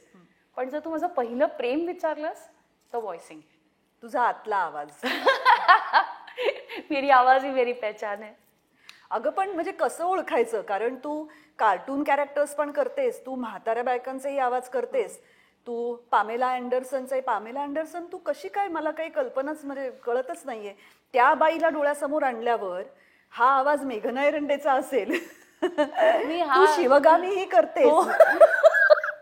बाहुबली जेव्हा मराठीत केला होता प्रवीण तरडेनी, तेव्हा त्याच्यातला शिवगामीचा आवाज हा मेघना एरंडेचा आहे. हो, आणि तुला एक गंमत सांगू, जेव्हा शिवगामी मला मिळाली, ऑडिशन दिली आम्ही प्रॉपर. तू अजूनही प्रत्येक कामाला ऑडिशन देतेस. पण तुला का वाईट वाटतंय? कारण माझ्या माहितीप्रमाणे किंवा रादर त्याला कंटाळून मी ऍडव्हर्टाइजमेंट्स करणं बंद केलं, कारण तुम्हाला ऑडिशन्स रोज द्याव्या लागतात. कारण काय होतं की हे जिथे पण बॅकला जात आहेत किंवा डिझनीमध्ये जात आहेत किंवा कुठे जिथे आमचे आवाज जात आहेत तिथे त्यांना नंबर 1, नंबर 2, नंबर 3 दिलाय ना. त्यांना माणसांची नावं माहीतच नाही त्यांना. सो जो क्लोजेस्ट आहे तो तुला द्यायचा आहे. सो रोजच तुला परीक्षा द्यायची आहे गो. म्हणजे आता एवढे वर्ष काम करूनही तुला माहित नाही तुझ्या पदरात ते पडणार आहे की नाही पडणार आहे. आणि त्यातल्या त्यात जरा असं चॅलेंजिंग कॅरेक्टर मिळालं ना की असं होऊ दे ग मिळू दे ग असं थोडंसं होतं. पण तू जेव्हा शिवगामी केलंस तेव्हा ऑलरेडी बाहुबली म्हणजे जगप्रसिद्ध सिनेमा झालेला होता. हो झाला होता. आणि तुला गंमत माहितीये तेव्हा फक्त पैशामुळे माझं फिसकटलं होतं तिकडे. म्हणजे मी तेव्हा हिंदीमध्ये शिवगामीसाठी पण दिलं होतं आणि आधी मी लिंगामध्ये अनुष्का शेट्टीला काम डब केलंय. जर तू तिचा जो पहिला रजनीकांतचा मूवी बघशील ना हिंदीमध्ये तो माझा आवाज आहे. तर मी त्या कॅरेक्टरसाठी त्या हिरोईनसाठी ऑलरेडी पास होते. सो त्यांना ज्या आवाजाशी जे ऑलरेडी केलंय त्यांना बोलवायला लागतं. पण ते पैसे ते जी कॉर्डिनेटर होती ती मला तयार नव्हती द्यायला. म्हणजे ते प्रोडक्शनचा काही संबंध नसतो. आम्ही कॉर्डिनेटर्ससाठी काम करतो आणि कॉर्डिनेटर हे करतात. तर तिने मला सांगितलं की नाही मेघनाजी इतना बजेटही नाही आहे वगैरे. मग ते थोडंसं आमचं होना झालं. मग ते राहिलंच मनात की अरे रे आपल्या हातून गेला, मग ऍडजस्ट करायला हवं होतं का. मग असं झालं की मग आपणच आपला रेट पाडला तर मग दुसऱ्यांना कमी मिळतो. बरोबर. हे आता आमच्या इंडस्ट्रीत खूप झालंय. म्हणजे आता मी थोडंसं भरकटतीये विषय. नाही पण काय होतं की तू समज 500 रुपयात काम करतेस ओके तर मी सांगणार मी 250 करते आणि मग माझं काम जाणार. असं करत करत करत आमच्या डबिंग इंडस्ट्रीचे रेट इतके लयाला गेलेत, इतके म्हणजे फॅक्टरीमध्ये काम केल्यासारखं हल्ली परिस्थिती आहे. ते काही प्रमाणात डेली सोप्स मध्ये पण आहे अगं सध्या. हो का. अच्छा हे मला एवढी आयडिया नव्हती. सो आपण इन्साइट्स एकमेकांना देतो. तर चेतन सशीतल जो माझा दादा आहे त्याला बघून बघून मोठी झाले ना. तो कसं बोलतो कसं तो फारच म्हणजे अद्भुत म्हणावं अशी व्यक्ती आहे. तर त्यांनी मला सांगितलं की एका पॉइंटच्या खाली नको येऊस कारण तू स्वतःची किंमत करतेस आणि तू इंडस्ट्रीचा रेट पाडतेस. जर तू कमी ह्याच्यात केलं तर नवखे लोक काय म्हणतील अरे ये करिये तो मुझे भी करना चाहिए. सो कुठेतरी आपला एक इंडस्ट्रीचा रेट राहावा म्हणून तू कमी पैशात काम करू नकोस. आज त्याला आणि मलाच सगळ्यात कमी काम आहेत आता. अगं तर एवढं काम तू केलंयस. मी म्हणजे एवढी नावं मी घेते तरी तू कमी केलंयस. नाही आता रोज रोज काम करते असं नाही. टचवूड देवाची कृपा आहे की रोज काही ना काहीतरी काम चालूच असतं. कारण ह्याला रियाज नाही ना. तू जर शास्त्रीय संगीत किंवा कुठल्या सुगम संगीत भावसंगीत जे पण कुठल्या संगीतात असशील तर तू रियाज करतेस. आम्हाला डब करत राहणं हा एकमेव रियाज आहे. कारण मी समज 2000 साली नॉडी डब केलंय. आज 2025 आहे ठीक आहे. 2000 साली माझा पेपा पिग मध्ये जॉर्ज सिलेक्ट झाले मी ओके. तो जो छोटा ब्लू पिग असतो आज तो परत तो एकच वाक्य म्हणतो तो फक्त डायनासोर म्हणतो वेगवेगळ्या पद्धतीने. हा मग तो रडत असेल ना मग तो समज तू चिडलाय हा मग त्याला खूप आश्चर्य वाटलंय सो ते काही जेवढे एक्सप्रेशन असतील आता त्यांना आता ऍक्च्युली मी हे हल्लीच ऐकलं की आता त्यांना 3रं बाळ झालंय. पेपा पिगला अजून एक बहीण आली आता नवीन. हे आता हल्लीच नेटवर बघितलं. सो आता नेक्स्ट सीझन येईल तेव्हा जॉर्जला वाक्य मिळतील कारण त्याला अजून भाऊ झाला ना तो आता. सॉरी. तर तेव्हा तू जॉर्ज करत होतीस. सो तो टिकवून ठेवण्यासाठी मला सतत डब करायला लागतं. बिकॉज वयानुसार माझा आवाजही बदलतोय ना. जर मी 37 वर्षापूर्वी जो माझा आवाज होता आणि आता जो माझा आवाज आहे त्याच्यामध्ये इतकी तफावत आहे की परत ते 1 दिवसाच्या बाळापासून ते 60 वर्षाच्या म्हातारीपर्यंत रेंज टिकवण्यासाठी सतत डब करत राहणं. तुला धार काढली पाहिजे तुझ्या आवाजाला नाहीतर तो बोथट होईल. सो एव्हरी डे काहीतरी डब करणं ही माझी गरज आहे माझ्या ह्याच्यासाठी. एक कुठेतरी रियाज म्हणशील तू ह्याला ती फिरत राहण्यासाठी. जसं पूर्वी मी गाऊ शकत होते आता मी गाऊ नाही शकत कारण माझे सूर नाही तेवढे टिकत. नाही थोडं कसं होतं की आपण आवाज एवढा वापरतो पण ना. म्हणजे Actually आता बऱ्याच थिएटर ऍक्टर्सचं असं होतं की ते चांगलं गाणारे असतात एकेकाळी पण रोज तुम्हाला नाटकात काम करून एवढा ऑडियन्स समोर तो आवाज फाडावा लागतो अक्षरशः. फाडावा लागतो. त्यानंतर नाही टिकत ते. अगं पण मी तुला सांगू आता मी लहानपणी जसं नाटकांमध्ये काम करायचं तर मला फुल थ्रोट मध्ये बोलायची सवय. फुल थ्रोट मध्ये. तर आज जेव्हा मी होस्ट करते ना शो माझ्या हातात माईक आहे की नाही तर मला एवढं ओरडायची गरज नाहीये ना. पण माझा पूर्ण आवाजच लागतो. मग मी तो माईक पुढे मागे करते आणि माझा आवाज मॉनिटरमध्ये आता आपल्याला एक साधारण फीडबॅक आणि फोल्डबॅकची सवय असल्यामुळे तो लक्षात येतं रेंज. पण तो फुल थ्रोट लागतो जिथे खरंच गरज नाहीये.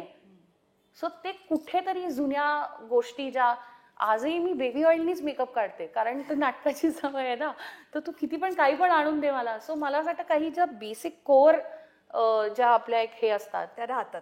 तू आता किती मला टॅग दिलास ना तरी मला आता शिवाय स्क्रिप्ट नाहीये, कारण त्या स्क्रिप्टवरती तू मार्किंग करू शकतेस ना. सो ते काही गोष्टी ना अशा थोड्या ओल्ड स्कूल आहेत. आजही पहिला माईकला नमस्कार करून गणपती बाप्पा म्हटल्याशिवाय मी पहिला टेक करूच शकत नाही. So there are certain things की 10 वेळा मी गार पाणी प्यायच्या आधी विचार करते की नाही ना जमत आपल्याला, मग नको. पण मग मला आईस्क्रीम आवडतं ना, मग आता उद्या रेकॉर्डिंग नाही, मग मी आज आईस्क्रीम खाते ना. सो कुठेतरी काही गोष्टी मी आजपर्यंत तिखट नाही खाऊ शकत कधीच, कारण त्याच्याने मला ग्रेन्स येत आहेत किंवा माझ्या आवाजाला त्रास होतोय. वेरएज मिरची खूप चांगली असं म्हटलं जातं आवाजासाठी, तर ती मला आवडत नाही. किंवा मला सिगरेटचा वासही नाही आवडत, पण लोकांचं असं म्हणणं आहे की सिगरेटनी बेस येतो वगैरे. सो मला या सगळ्या अंधश्रद्धा वाटतात की सिगरेटनी कसा बेस येऊ शकतो, तुम्हाला हवी म्हणून तुम्ही उगाच काहीतरी हे असे मिथ लोकांसमोर देऊ नका. स्वतःची नवीन नवीन मुलं येत आहेत. थांब पण आता मला तू सांग की मग तू बेसचा आवाज म्हणजे मग कसा लावतेस, म्हणजे कुठला काय? मग तू खालच्या पट्टीत जायचंस की तुझा बेस लागतो. जसं दुबेजींकडे आम्हाला शिकवलं. तू दुबेजींकडे शिकत होतीस, हो, तू त्यांची 2 वर्कशॉप्स केली. येस, एक 90s मध्ये होतं आणि एक 2003 मध्ये होतं. तर त्यांनी आम्हाला ना 7 व्हॉल्यूम आणि 7 स्पीड्स शिकवले होते आणि मग त्याचे कॉम्बिनेशन्स करायचे. म्हणजे एक मधली पट्टी नॉर्मलची घ्यायची, म्हणजे जी आता तुझी आहे ती नाही, आता मी एक हाय पिच करते. बरं, मग तुझी नॉर्मल पट्टी, कारण मला तुझ्यापर्यंत पोचायचंय आणि समहाव कुठेतरी हा पॉडकास्ट चालू आहे, तर मला मी तुझ्याबरोबर प्रेक्षकांची पण संवाद साधते, म्हणून माझा एक पिच वर आहे. बरोबर होतं असं, बरोबर. मी जसं तुला मगाशी म्हटलं की खरंच एवढी गरज नसते ह्या गोष्टीची, किंवा एका रूम मधनं दुसऱ्या रूम मध्ये जोर जोरात विक्रमला आणि इराला हाका मारणं ही माझी अत्यंत गाण्याची सवय आहे. की वेरएज मी तिथे जाऊन त्यांच्याशी बोलू शकते ना पाहिजे, पण तसं होत नाही. किंवा मी खूप एक्साइट झाले तर आईशी आणि लीनाशी मी जोर जोरात मोठमोठ्याने बोलते, जे आमच्यासाठी चांगलं नाहीये. फॉर व्हॉइस ओव्हर आर्टिस्ट नेहमी खालच्या पट्टीत बोलणं आणि हळू बोलणं, फास्ट न बोलता, आणि सगळ्यात महत्वाचं म्हणजे मौन ठेवणं. जेव्हा गरज नाहीये तेव्हा गप्प बसा, शांत बसा. तुमच्या ज्या वोकल कॉर्ड्स आहेत त्यांना तुम्ही जितकी रेस्ट द्याल, जेवढं तुम्ही छान झोप काढाल, जेवढा तुम्ही कमी विचार कराल, जेवढी कमी ऍसिडिटी असेल, तेवढा तुझा आवाज चांगला लागतो. सो तुला जर चांगलं डबिंग करायचं असेल ना, तर तुझं काय जेवतीयस तू, ओके, किती बाहेरचं खातीयस तू, किंवा तुझ्या डायफ्राम वरती किती प्रेशर येतंय, ह्या सगळ्या गोष्टी मॅटर होतात. You'll always see me in loose clothes. कारण मला ते असं बंद आहे ना, त्याच्याने असं वाटतं की माझा श्वास कोंडला तर मला पूर्ण श्वास पुरणार नाही. हे कुठेतरी बॅक ऑफ द माइंड काही गोष्टी तुम्ही स्वतःसाठी तयार करून घेतलेल्या असतात इज आउट करायला. सो त्याच्यानंतर आय मेक शुअर की माझा हेडफोन कधीच लाऊड नसेल, कारण माझे कान मला शेवटपर्यंत टिकवायचे आहे, म्हणजे मला अगदी मरेपर्यंत डब करायचंय. सो ती लाऊड घेतलं मी आत्ता तर हळूहळू त्यांची क्षमता कमी होईल आणि मग पुढे मला तो पुरलाच नाही तर वयानुसार जेव्हा आपल्याला कमी ऐकायला येतं. सो आय मेक शुअर की एरवीपेक्षा माझा हेडफोन हा कमी असेल थोडासा. माझा फोल्डबॅक किती येतोय, मी जो आपण बोललेलो आवाज आहे तो कितपत मला लागणार आहे ह्याचा तुम्ही विचार करायला हवा. आणि ह्या सगळ्या छोट्या छोट्या गोष्टी आहेत ना, तुम्हाला करून करून करून लक्षात येतं. आता बऱ्याच वेळेला माझ्या लक्षात येतंय की मी 7-8 तास बसलेली असते फक्त, ओके. सो तसं नाही करायला पाहिजे. मी मध्ये उठून ना थोडं चाललं पाहिजे, किंवा ह्या सगळ्या गोष्टी मध्ये मध्ये आता हळूहळू लक्षात यायला लागल्यात. मग त्याच्यानंतर कॉफी पीत असेल तर त्याच्यानंतर मला लहान मुलाचा आवाज काढायला त्रास होतो. बरं. सो काय होतंय आपल्याला, काय सूट होतंय आपल्याला, आपल्याला काय सूट नाही होतंय. अच्छा, मग ह्याच्यामुळे कोरडा होतोय का माझा घसा.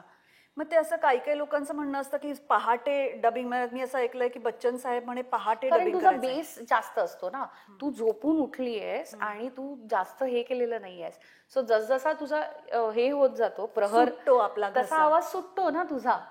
पुन्हा जर तू रात्री बघितलंस तर आपल्याला थोडंसं एकदम उठल्या उठल्या बोलता येत नाही बघ आपल्याला, कारण थोडंसं एक रिलॅक्स्ड मसल्स आहेत, तर त्यांना वॉर्मअप केल्याशिवाय तू तुझ्या नॉर्मल व्हॉइसला येतच नाहीस.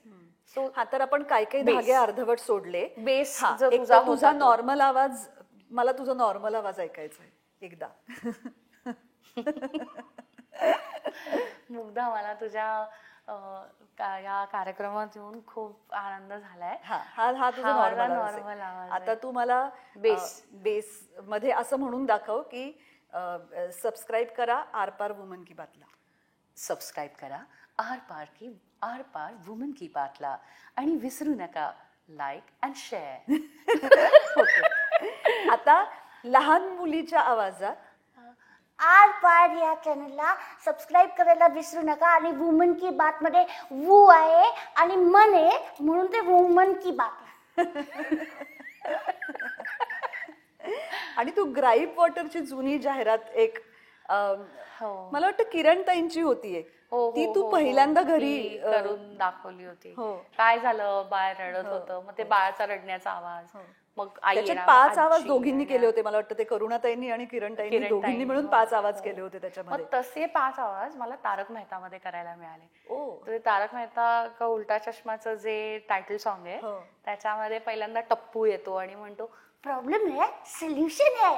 मग ती दया आणि मिसेस हाती बोलायला लागतात, काम दिन रात करे वाती मेरी सास है. मग ती सास म्हणते ठीक से साफ कर. वगैरे असं. असे एक 5-6 आवाज आहेत तारक मेहता का उलटा चष्मा मध्ये. आणि मग तारक मेहता का उलटा चष्मा वगैरे असं ते सगळे आवाज आणि माझे. मग शिवगामी कशी झाली? शिवगामीला अष्टदिक्पाल को साक्षी कर, आपने जो तो वर दिए थे उसे ही तो मांग रही हूँ महाराज वगैरे असं. आणि मग प्रवीण त्यांनी मला असं सांगितलं होतं की तू लक्षात घे, तिचे दोन्ही काळ वेगळे आहेत. एकामध्ये ती आई आहे, एकामध्ये ती आजी आहे. सो तेव्हा त्यांनी मला थोडंसं तरुण साऊंड हो असं सांगितलं. आणि सेकंड ह्याच्यामध्ये, आणि मला वाटतं एवढं त्या ऍक्च्युअल बाहुबलीमध्ये पण विचार केला गेला असेल का माहिती नाही मला, पण त्यांचं वर्किंग बघ ना ऍज अ डिरेक्टर, की इथे ती आजी आहे ना आणि इथे तिची आई, तिचं वात्सल्य, तिची करुणा हे दाखव, आणि इथे तिचा उद्वेग, तिला झालेला त्रास, तिची मानहानी हे दाखव. म्हणजे एक डिरेक्टर सुद्धा तुझ्या आवाजाच्या किती पटलं बदलू शकतो ह्याचं मला ऍक्च्युली जिवंत उदाहरण म्हणजे प्रवीणजींनी जे केलं ते. आणि द बेस्ट पार्ट वॉज की जे 2003 मध्ये दुबेजींचं वर्कशॉप मी पुण्यात केलं होतं, तेवढ्यासाठी गेले होते ऑल द वे, त्या वर्कशॉपला प्रवीण दादा होते. सर, तुला आठवणं शक्य नाहीये, पण त्या वर्कशॉपमध्ये मीही अगदी पहिले 2च दिवस होते. पण बरं, मला प्रेक्षकांना सांगायचं, हिची रावण मेमरी आहे. रावणाला 10 डोकी असतात आणि तेवढी जी मेमरी असेल ती आमच्या मुग्धाची. पुढे मला प्रेक्षकांना हेही सांगायचंय की हिचा अद्भुत IQ आहे, आणि ही गोष्ट खरी आहे. मेघना एरंडेचा IQ हा अतिशय जास्त आहेच, पण आता काय, त्याला काय करणार आता. ओके, मला इथे एक गंमत सांगायची आहे. ही असं म्हणण्याच्या मागचं कारण विक्रम जोशी आहे. माझ्या आईने त्याला इतक्या वेळेला सांगितलं की माझी मुलगी हुशार आहे, माझी मुलगी हुशार आहे. MA ला ती अख्ख्या युनिव्हर्सिटीत 4थी आणि एका विषयात 1ली आली. हे माझ्या आईने माझ्या नवऱ्याला इतक्या सांगितलं की त्यांनी मला IQ काढायला लावला. बरं, ती काही अशी फार ग्राह्य धरणारी वगैरे हे नव्हती, साईट नव्हती. ती एक रॅन्डम साईट होती, त्याच्यावरती आम्ही तो काढला आणि तो खूप आला. आणि आता आयुष्यभर त्याला हे ऐकायला लागतं की माझा आलाय ऐकून. म्हणजे मी टॅटू करण्या इतपत गेले होते हा नंबर. हो. आणि मग त्याच्यावरती त्याला शाप असं प्रत्येक वेळेला म्हणायला लागतं की कुठेही काही आलं आणि त्याच्यावर जर मी सोल्युशन दिलं तर मी त्याकडे फक्त बघते आणि तो शाप. हा, तर बेवॉच मधली ओके, ही खूप गंमत आहे.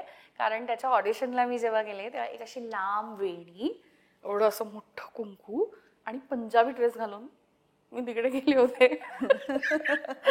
पॅमेला अँडरसनला ऑडिशन द्यायला, बरं का. आणि हा स्क्रिप्ट कुठे आहे, इथे बसायचंय का वगैरे असं करून मराठीत झालं. मग मी त्यांना म्हटलं, मला ऐकवा, this is the best thing you know, की कधीही तुम्ही ऑडिशनला गेलात की पहिला 2-3 वेळा ऐकायचं. एक ऐकलंस ना की तुला साधारण आयडिया येते की या कॅरेक्टरच्या मनात काय चालू आहे, किंवा त्याची एक साधारण बॅक स्टोरी काय असेल, किंवा आता तो कसा वागणार आहे, किंवा ही किती उथळ आहे, किंवा हे एक साधारण तुझ्या लक्षात येतं जेव्हा तू.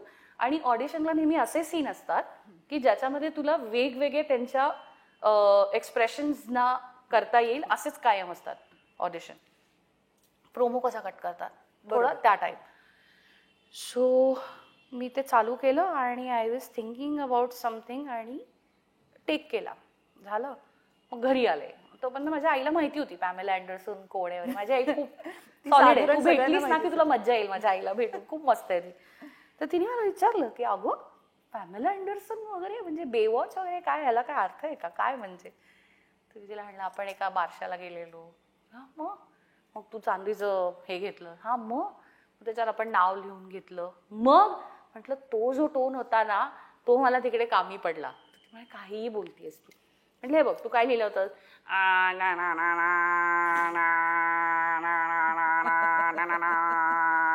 हा जो टोन आहे ना well, the tape was stolen from me and Tommy Lee Jones from our Malibu mansion and मी आता थोडा एक्झॅजरेट करतेय पण तुला कळलं का तो जो एक सुरीपणा होता किंवा तो जो मला तो जो टोन होता ना जो त्या भांड्यांवर नाव टाकताना मी ऐकलेला होता तो मी इथे पॅमेलाला वापरलाय.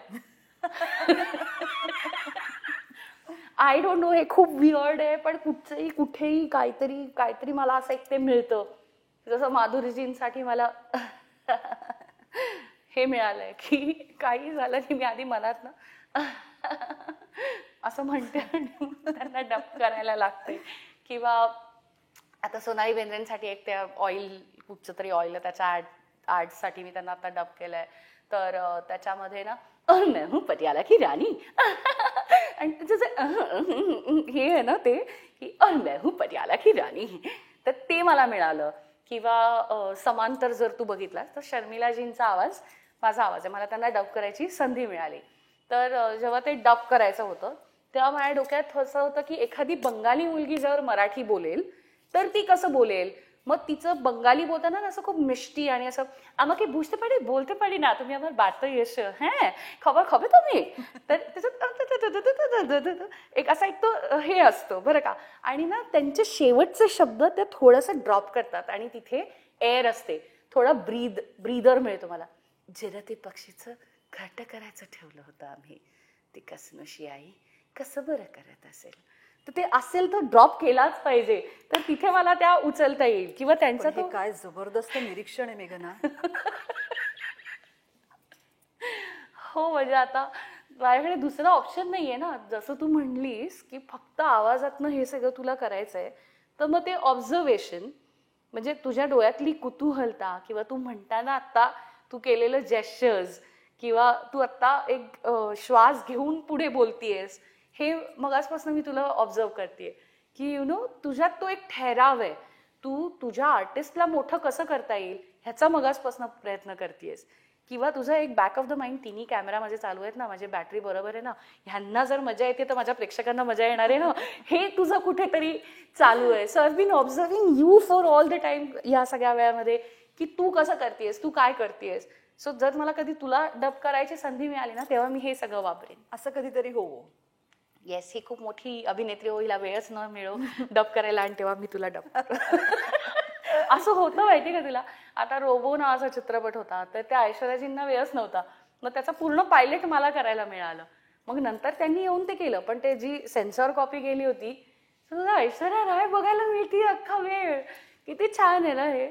किंवा श्रेया सेनन ज्या आहेत त्यांचा पहिला चित्रपट होता थोडा तुम बदलो थोडा हम त्यांना मी डब केलंय. मग ती शिल्पा शिंदे म्हणून आहेत त्या भाभीजीवाल्या त्यांचा एक लेचल अपने संग नावाचा चित्रपट होता भाभीजी घरपे त्याच्यामध्ये ज्या आधी होत्या बरोबर. त्यांचा जो पहिला चित्रपट आहे तो आवाज माझा आहे.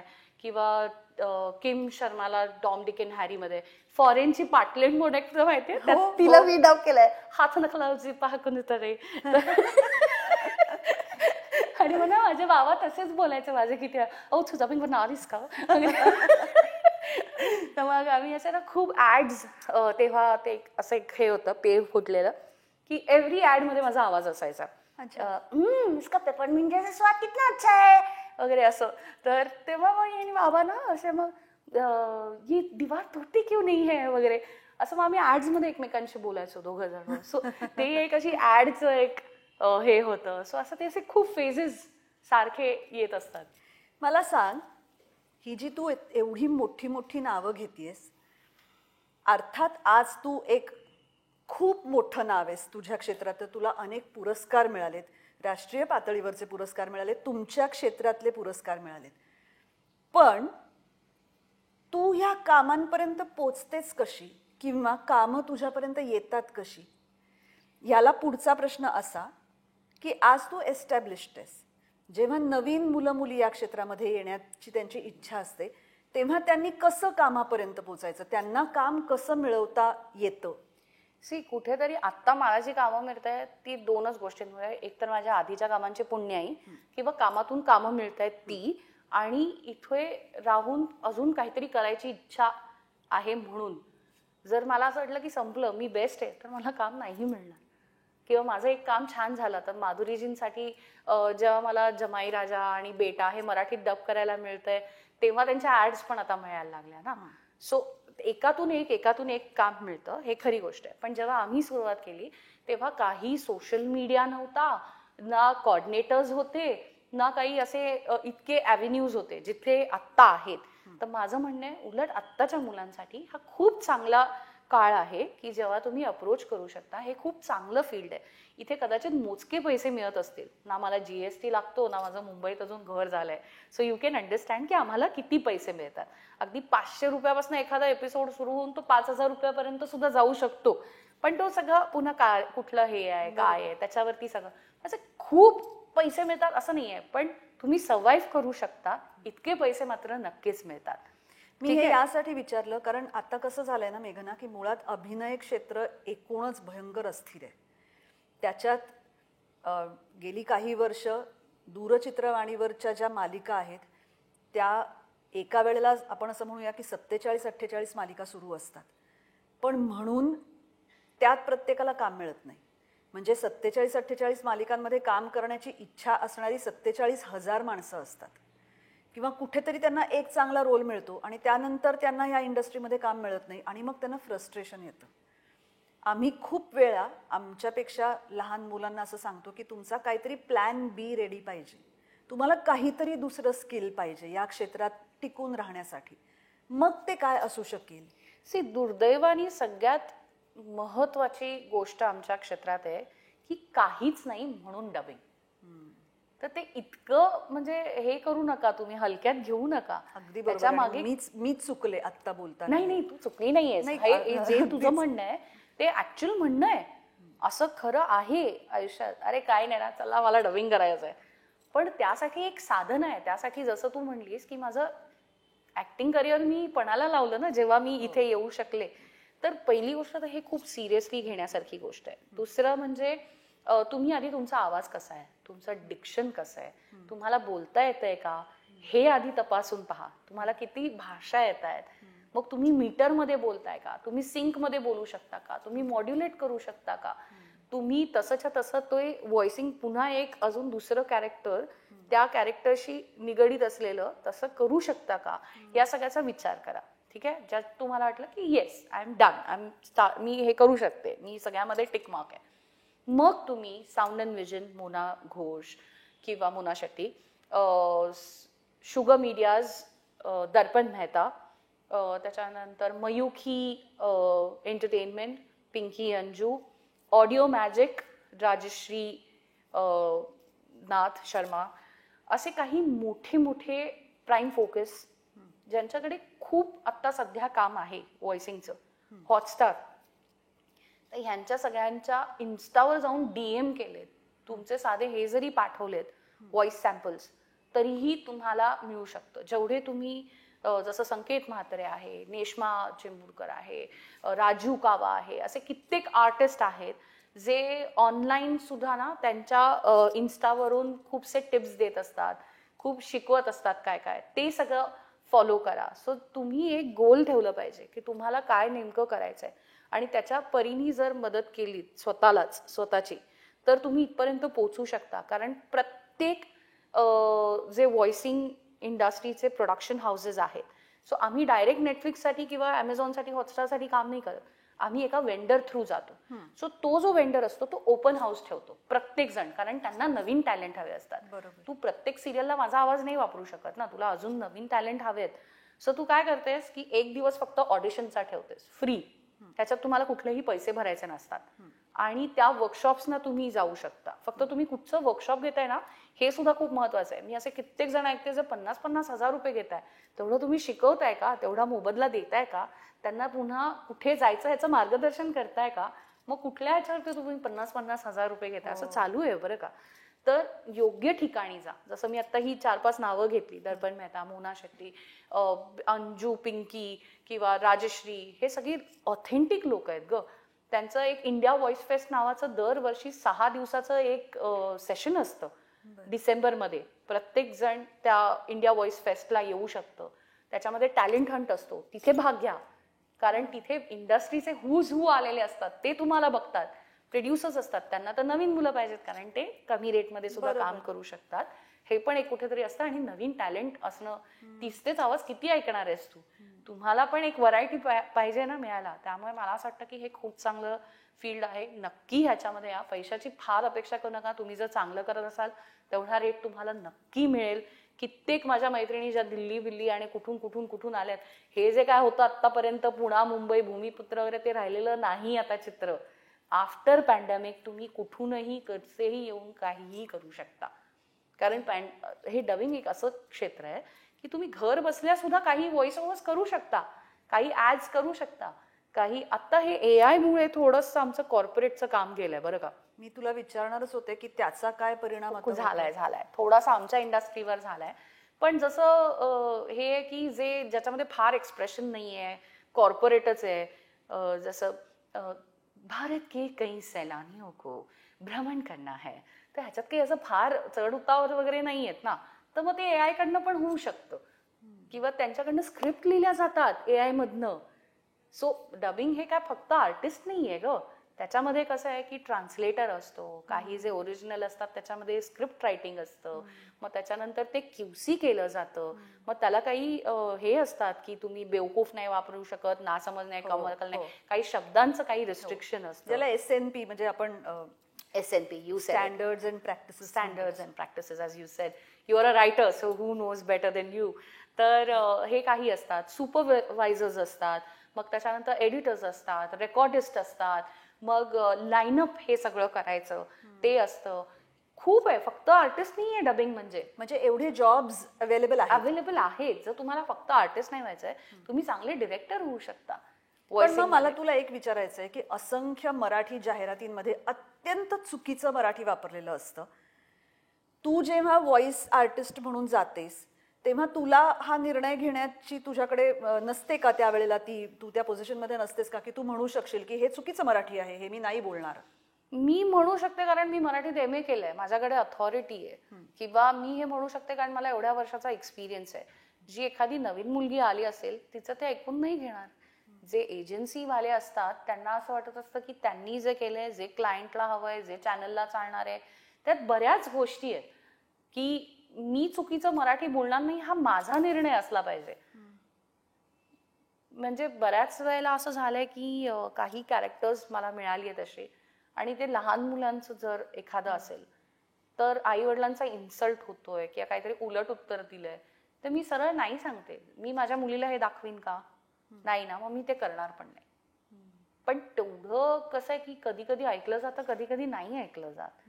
बऱ्याच आता रिक्वायरमेंट बदलल्या आहेत. तू जर काही OTT बघितलेस, मी नावं नाही घेत कारण मला त्यांच्यावर पुन्हा कामं करायचे, सो तिथे उगाच शिव्या वापरल्या जातात. खरंच गरज आहे का त्या शिव्यांची? मुलं बघतायत घरात, तर हे कुठेतरी, मी जसं मगाशी तुला म्हटलं, मी ओल्ड स्कूल असल्यामुळे माझ्या कानाला ते खटकतं, पण आत्ताची गरज आहे ती म्हणून ते करावं लागतं. सो हे जे चुकीचं बोललं जातं हे खरं सुपरवायझर्सचं काम आहे की तुम्ही ते करेक्ट करा, तेच तुमचं काम आहे ना. पण मग बऱ्याच वेळेला ना लिप बसत नाहीये, म्हणून मग क्रियापद आधी घेतलं जातं आणि मग हे म्हणजे ग्रामरची थोडीशी जी हे गोची होते ती लिपमध्ये बसत नाहीये, सिंकमध्ये म्हणून होतं. काही वेळेला त्यांना तेच वाक्य प्रमोट करायचंय. समज एखादा आता शानदार, तर मग ते मराठीत पण ते शानदारच घेणार कारण त्यांना ते शानदार इज देअर USP काहीतरी असं. पण तू आता एवढ्या लोकांना ओळखतेस ना, तर माझा एक निरोप सांग की मी फुकटात चांगलं मराठी लिहून द्यायला तयार आहे, मला पैसेही नकोत. पण मला त्रास. जाहिरातींमध्ये अतिशय वाईट मराठी लिहिलेलं असतं ते बघून त्रास होतो. मी तुला सांगू, मी 15 वर्ष झाली जाहिराती बंद केल्यात. म्हणजे काही अशा ज्या हिरोईन्सना, आता जसं काजोलजींना मी डब करते, त्या माधुरीजींना डब करते, तर त्या सोडल्यास ना हिरोईन्स असं, तर मी मराठीत डब करत नाही. तो एक अख्खा वेगळाच वर्ग आहे, एक अख्खाच वेगळा चमू आहे. जेवढे ते डब म्हणजे ह्याच्यात पण असं आहे की ॲनिमेशन करणारे वेगळे, लाईव्ह ॲक्शन करणारे वेगळे, तसं ॲड्स करणारे एक वेगळा कंपू आहे. आणि ते त्यांचं ते डब करतात. सो ऑलमोस्ट 15 वर्ष झाली मी ॲड्समध्ये नाही आहे. तरी सुद्धा असेल कोणी ओळखीचं तर माझा निरोप दे. मला खूप त्रास होतो आपण गं एवढंच करू ऐकायला. शकतो. आणि मला अजून वाईट काय वाटतं माहिती, बऱ्याच वेळेला नॉन मराठी आर्टिस्टला मराठी बोलवायला, म्हणजे बोलवलं जातं त्यांच्याकडनं किंवा त्यांना बोलायला लावतात, तर त्या भाषेतल्या त्या आर्टिस्टनी तिथे करावं. तुम्हाला दुसऱ्या गुजराती असेल, हे असेल, ते असेल, साऊथ तिकडचे आर्टिस्ट मिळणार नाही असं होणार नाही ना.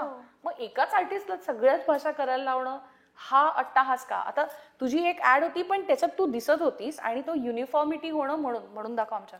बरं, मला तुम्हाला एक सांगायचं आहे, हिला ना तुम्ही मारुती ना कुठली ऍड होती? वर्ल्ड कप साठी मारुती 800 ची एक ऍड केली होती जी 2599 असं ते कॅम्पेन होतं. तर त्याच्यात मीच दिसत होते म्हणून त्याचा काहीतरी साऊथ इंडियन व्हर्जन होती ज्याला त्या बाई आल्या होत्या आणि त्यांनी बिचाऱ्यांनी माझ्याकडनं खूप पाठ करून घेतलं. 2599 वांगिटवा असं काहीतरी मला म्हणायचं होतं त्याच्यात. जेव्हा पण मी माझ्या उभ्या आयुष्यात एवढी 4च साऊथ इंडियन भाषेतले शब्द मी बोलले आहे. तू फटाफटा कुठल्याही भाषेत बोलतेस त्यामुळे शॅम्पू का रेक्सना सब्बू पॅकेट सबू लेकुंडा मोरी की पोदुगा, ही अशी ह्याचीच ऍड होती कुठली तरी साबणाची.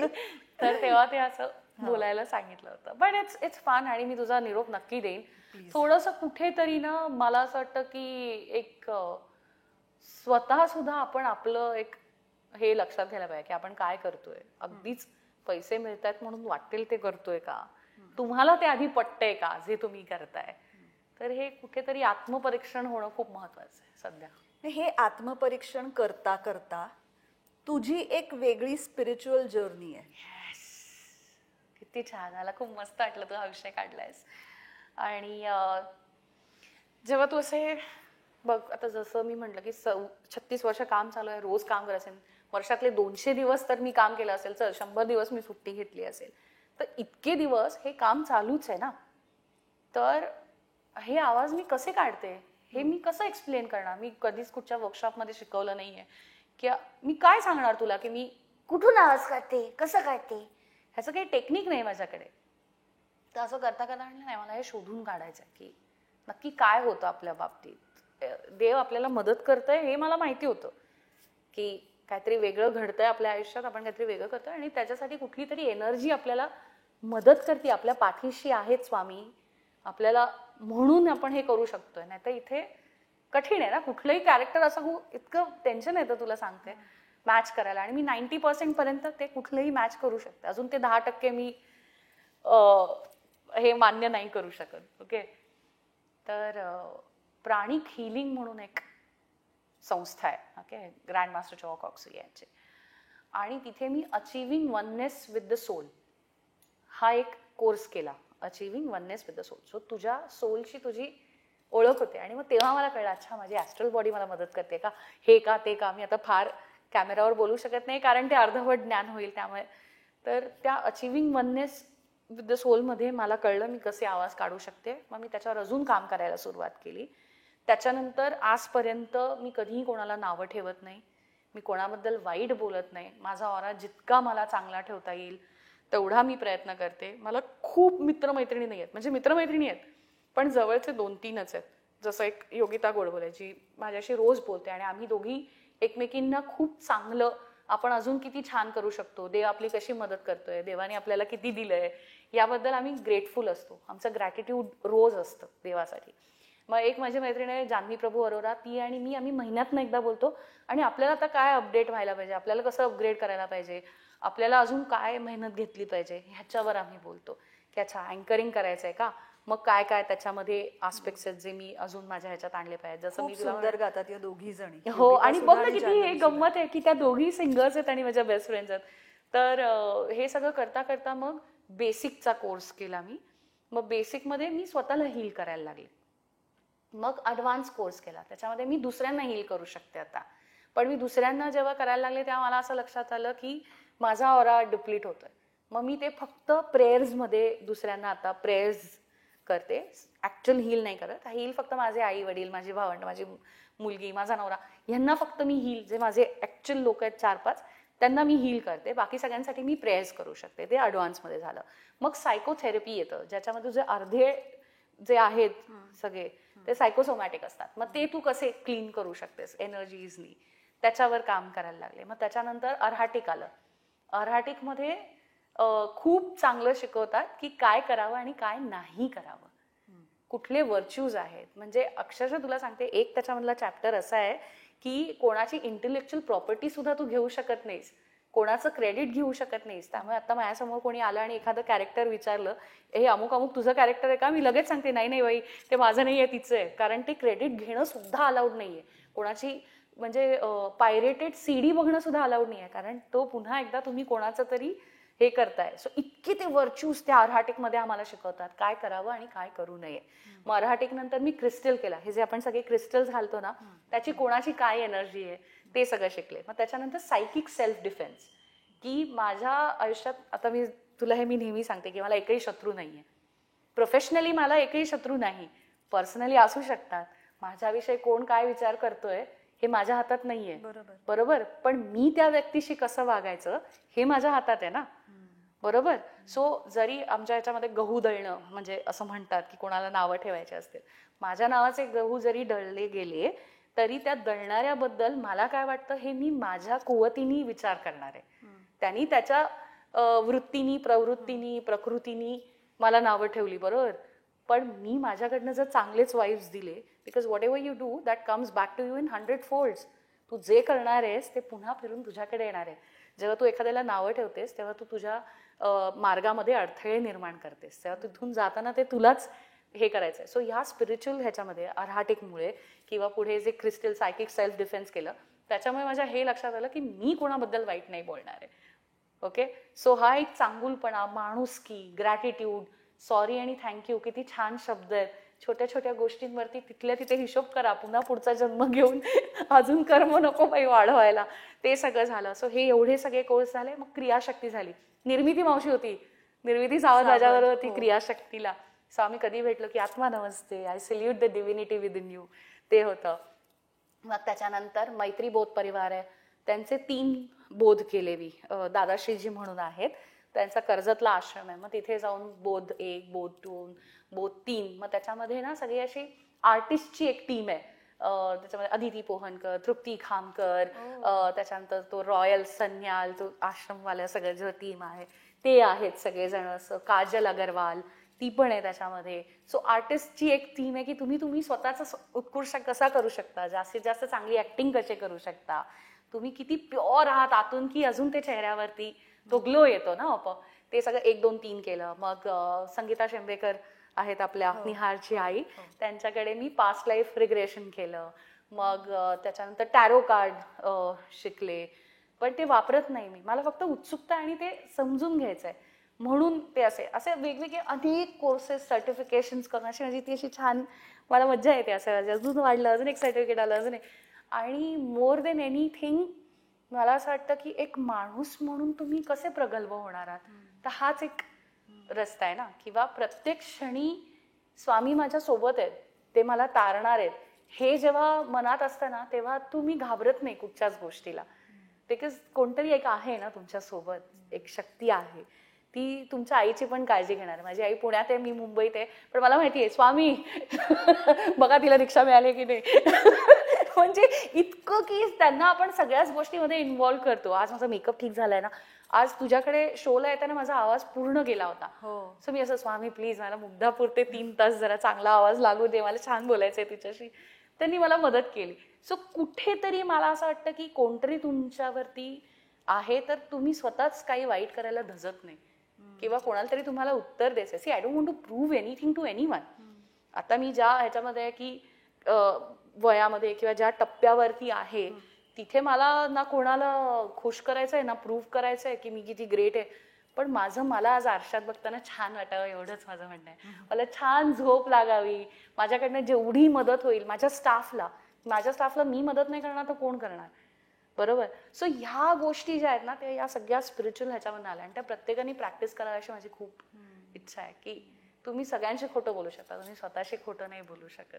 आणि आत्ता जे काही सगळं आजूबाजूला चालू आहे ना त्याच्यावरनं असं वाटतं की आपण किती दिवस आहोत, काय आहोत, काहीच माहिती नाही, इतकं क्षणभंगूर आहे सगळं.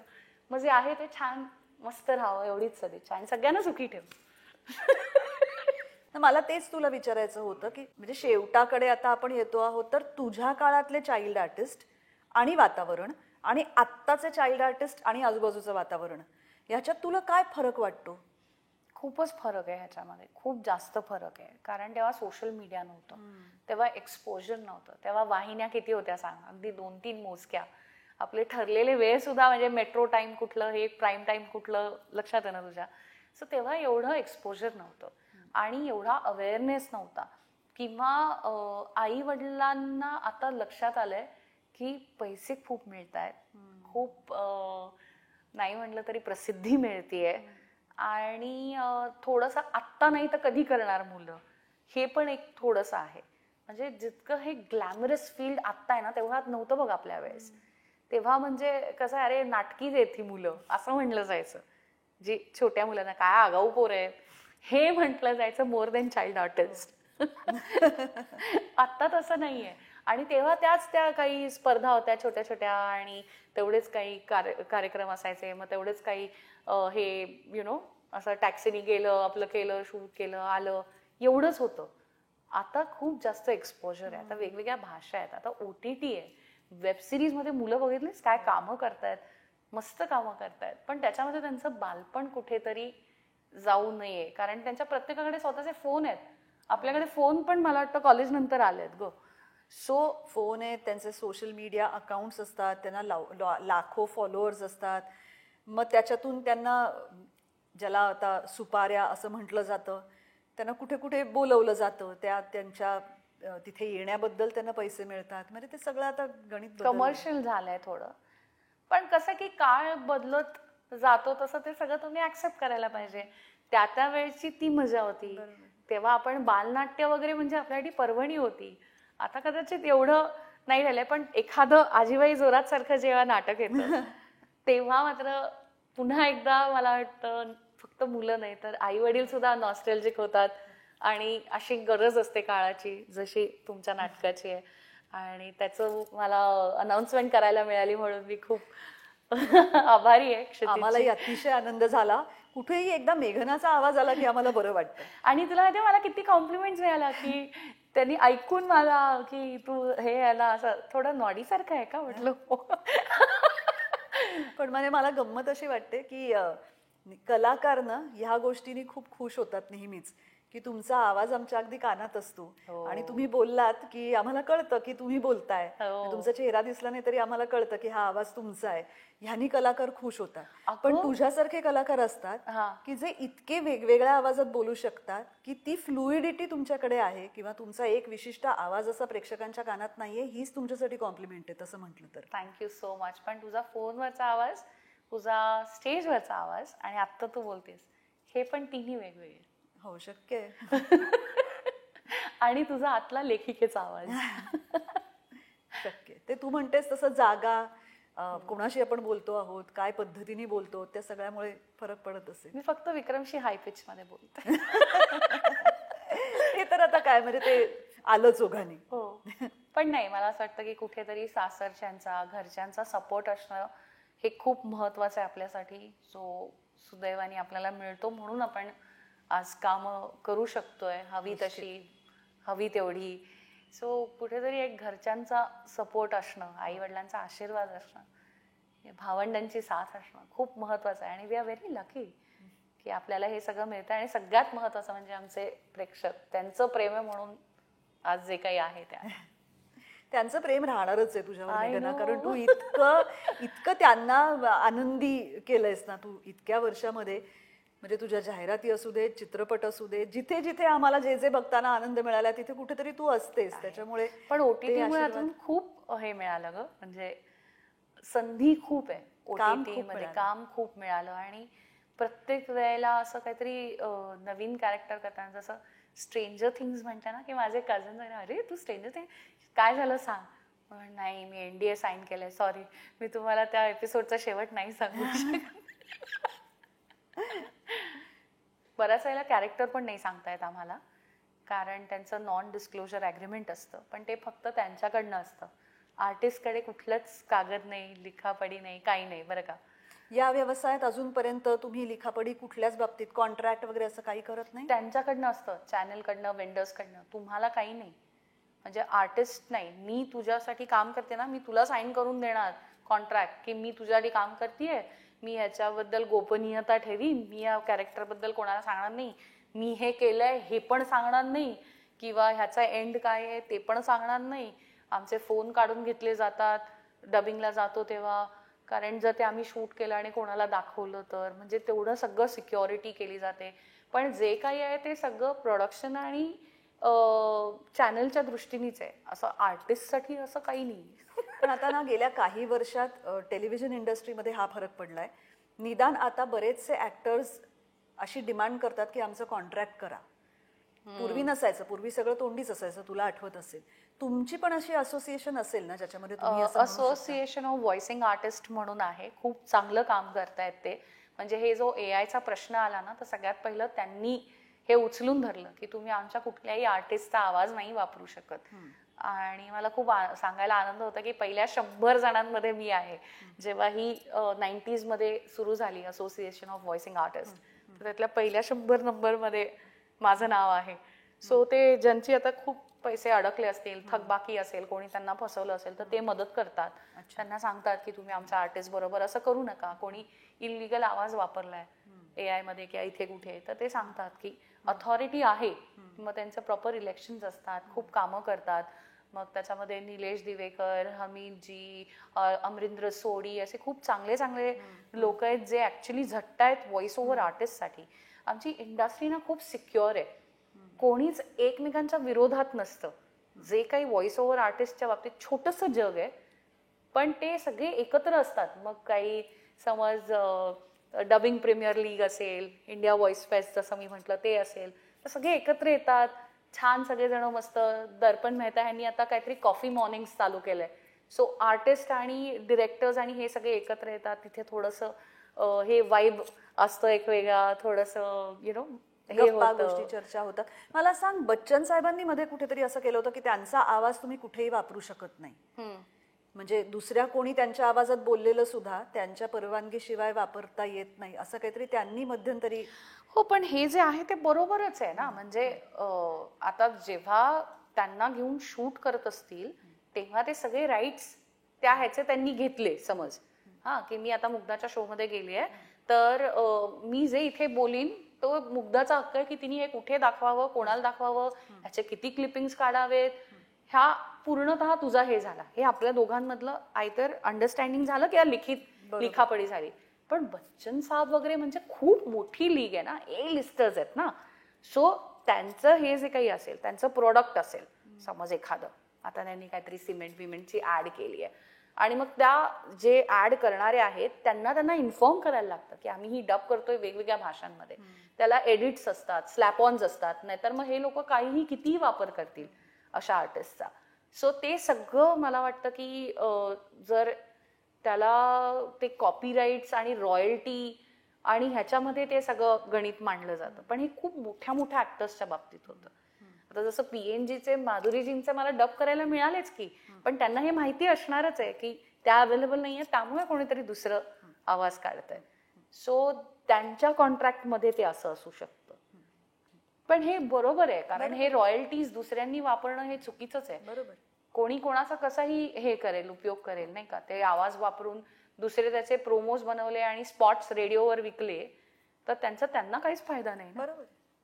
सो काही गोष्टी खूप एथिकल वापरल्या जातात पण अदरवाईज खूप सिक्युअर इंडस्ट्री आहे सगळे एकमेकांना धरून आहेत सगळे एकमेकांना ओळखतात मग सगळे भेटतात सगळे असं सो इट्स नाईस कारण तुझी कॉम्पिटिशन तुझ्याशी आहे ना दुसऱ्यांची नाहीये. तू जसं परफॉर्म करणार आहे त्याच्यावर तुला कॅरेक्टर मिळणार आहे.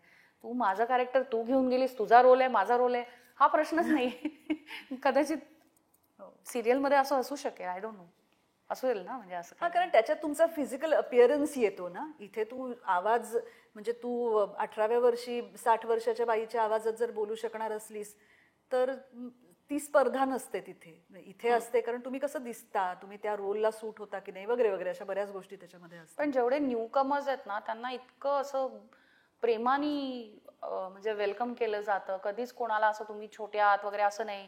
तुम्ही क्राऊड करा, मग तुम्ही इन्सिडेंटल करा, मग तुमच्या ह्याच्याप्रमाणे तुम्हाला चांगलं मिळेल, असं कधीच होणार नाही. कोणतरी नवीन डबिंग आर्टिस्ट आलाय कुठनं तरी भारताच्या कोपऱ्यात आणि चल तुला मिळणार नाही, असं कधीच होत नाही. It's very welcoming industry, it's a nice industry, everybody is nice to everyone. So ज्यांना पण करायचं या, योग्यरित्या या. सगळ्या इन्स्टा, यूट्यूब्स एवढं सगळं अवेलेबल आहे. सोशल मीडियाचा वापर करा. तुम्हाला जर काही क्लिप्स डब करता येतील स्वतःच्या स्वतः त्या करा, म्हणजे त्या तुम्ही तुमच्या अपलोड करा. तुम्ही कुठेतरी क्लिक व्हालच. So it's a nice industry and you welcome. इतकं तुम्हाला अगदी प्रामाणिकपणे मेघना एरंडे असं म्हणतायत की आमच्या इंडस्ट्रीमध्ये या, तर ह्याचा प्लीज फक्त 50,000 रुपये वगैरे भरून कुठच्या वर्कशॉपला जाऊ नका, माफ करा. किती ऑथेंटिक आहे ते आधी विचारा आणि मग जा. हो, खरंच आहे. पण तर मेघना, यास, मनपूर्वक आभार, तू आलीस. Thank खूप you. छान वाटलं मला तुझ्याशी गप्पा आणि मारून. तुम्हाला वेगवेगळे आवाज नाही काढायला लावलेस त्याबद्दल थँक्यू सो मच. असं म्हणत तू खूप काढलेस हे तुला माहितीये का? मी कुठच्याही पॉडकास्टला गेले ना की ते हे कॅरेक्टर करा ते कॅरेक्टर एवढंच करतात ग. त्यामुळे मला इतकं बरं वाटतं की मैत्रिणी गप्पा मारतात. हो, म्हणजे त्याच्या पलीकडे सुद्धा तू खूप काही केलंयस. त्याच्यामुळे ते आभाळ ऐकायचं मायाच्या होतं. सीझन मध्ये आम्ही एकत्र होतो. मी 4 दिवस सासूचे मध्ये होते. मी हो. खूप सिरियल्स, खूप मराठी चित्रपटांमध्ये मनसोक्त काम केलंय आणि इराची 10वी झाली की मी आलेच. लवकरच तुला आम्ही लवकरच पुन्हा कुठल्या तरी एखाद्या डेली सोप मध्ये नाही तर Absolutely. चित्रपटामध्ये बघू. तोपर्यंत धन्यवाद. Thank you. Thank you, bye bye. बघत राहा आर पार वुमन की बात. थँक्यू. थँक्यू.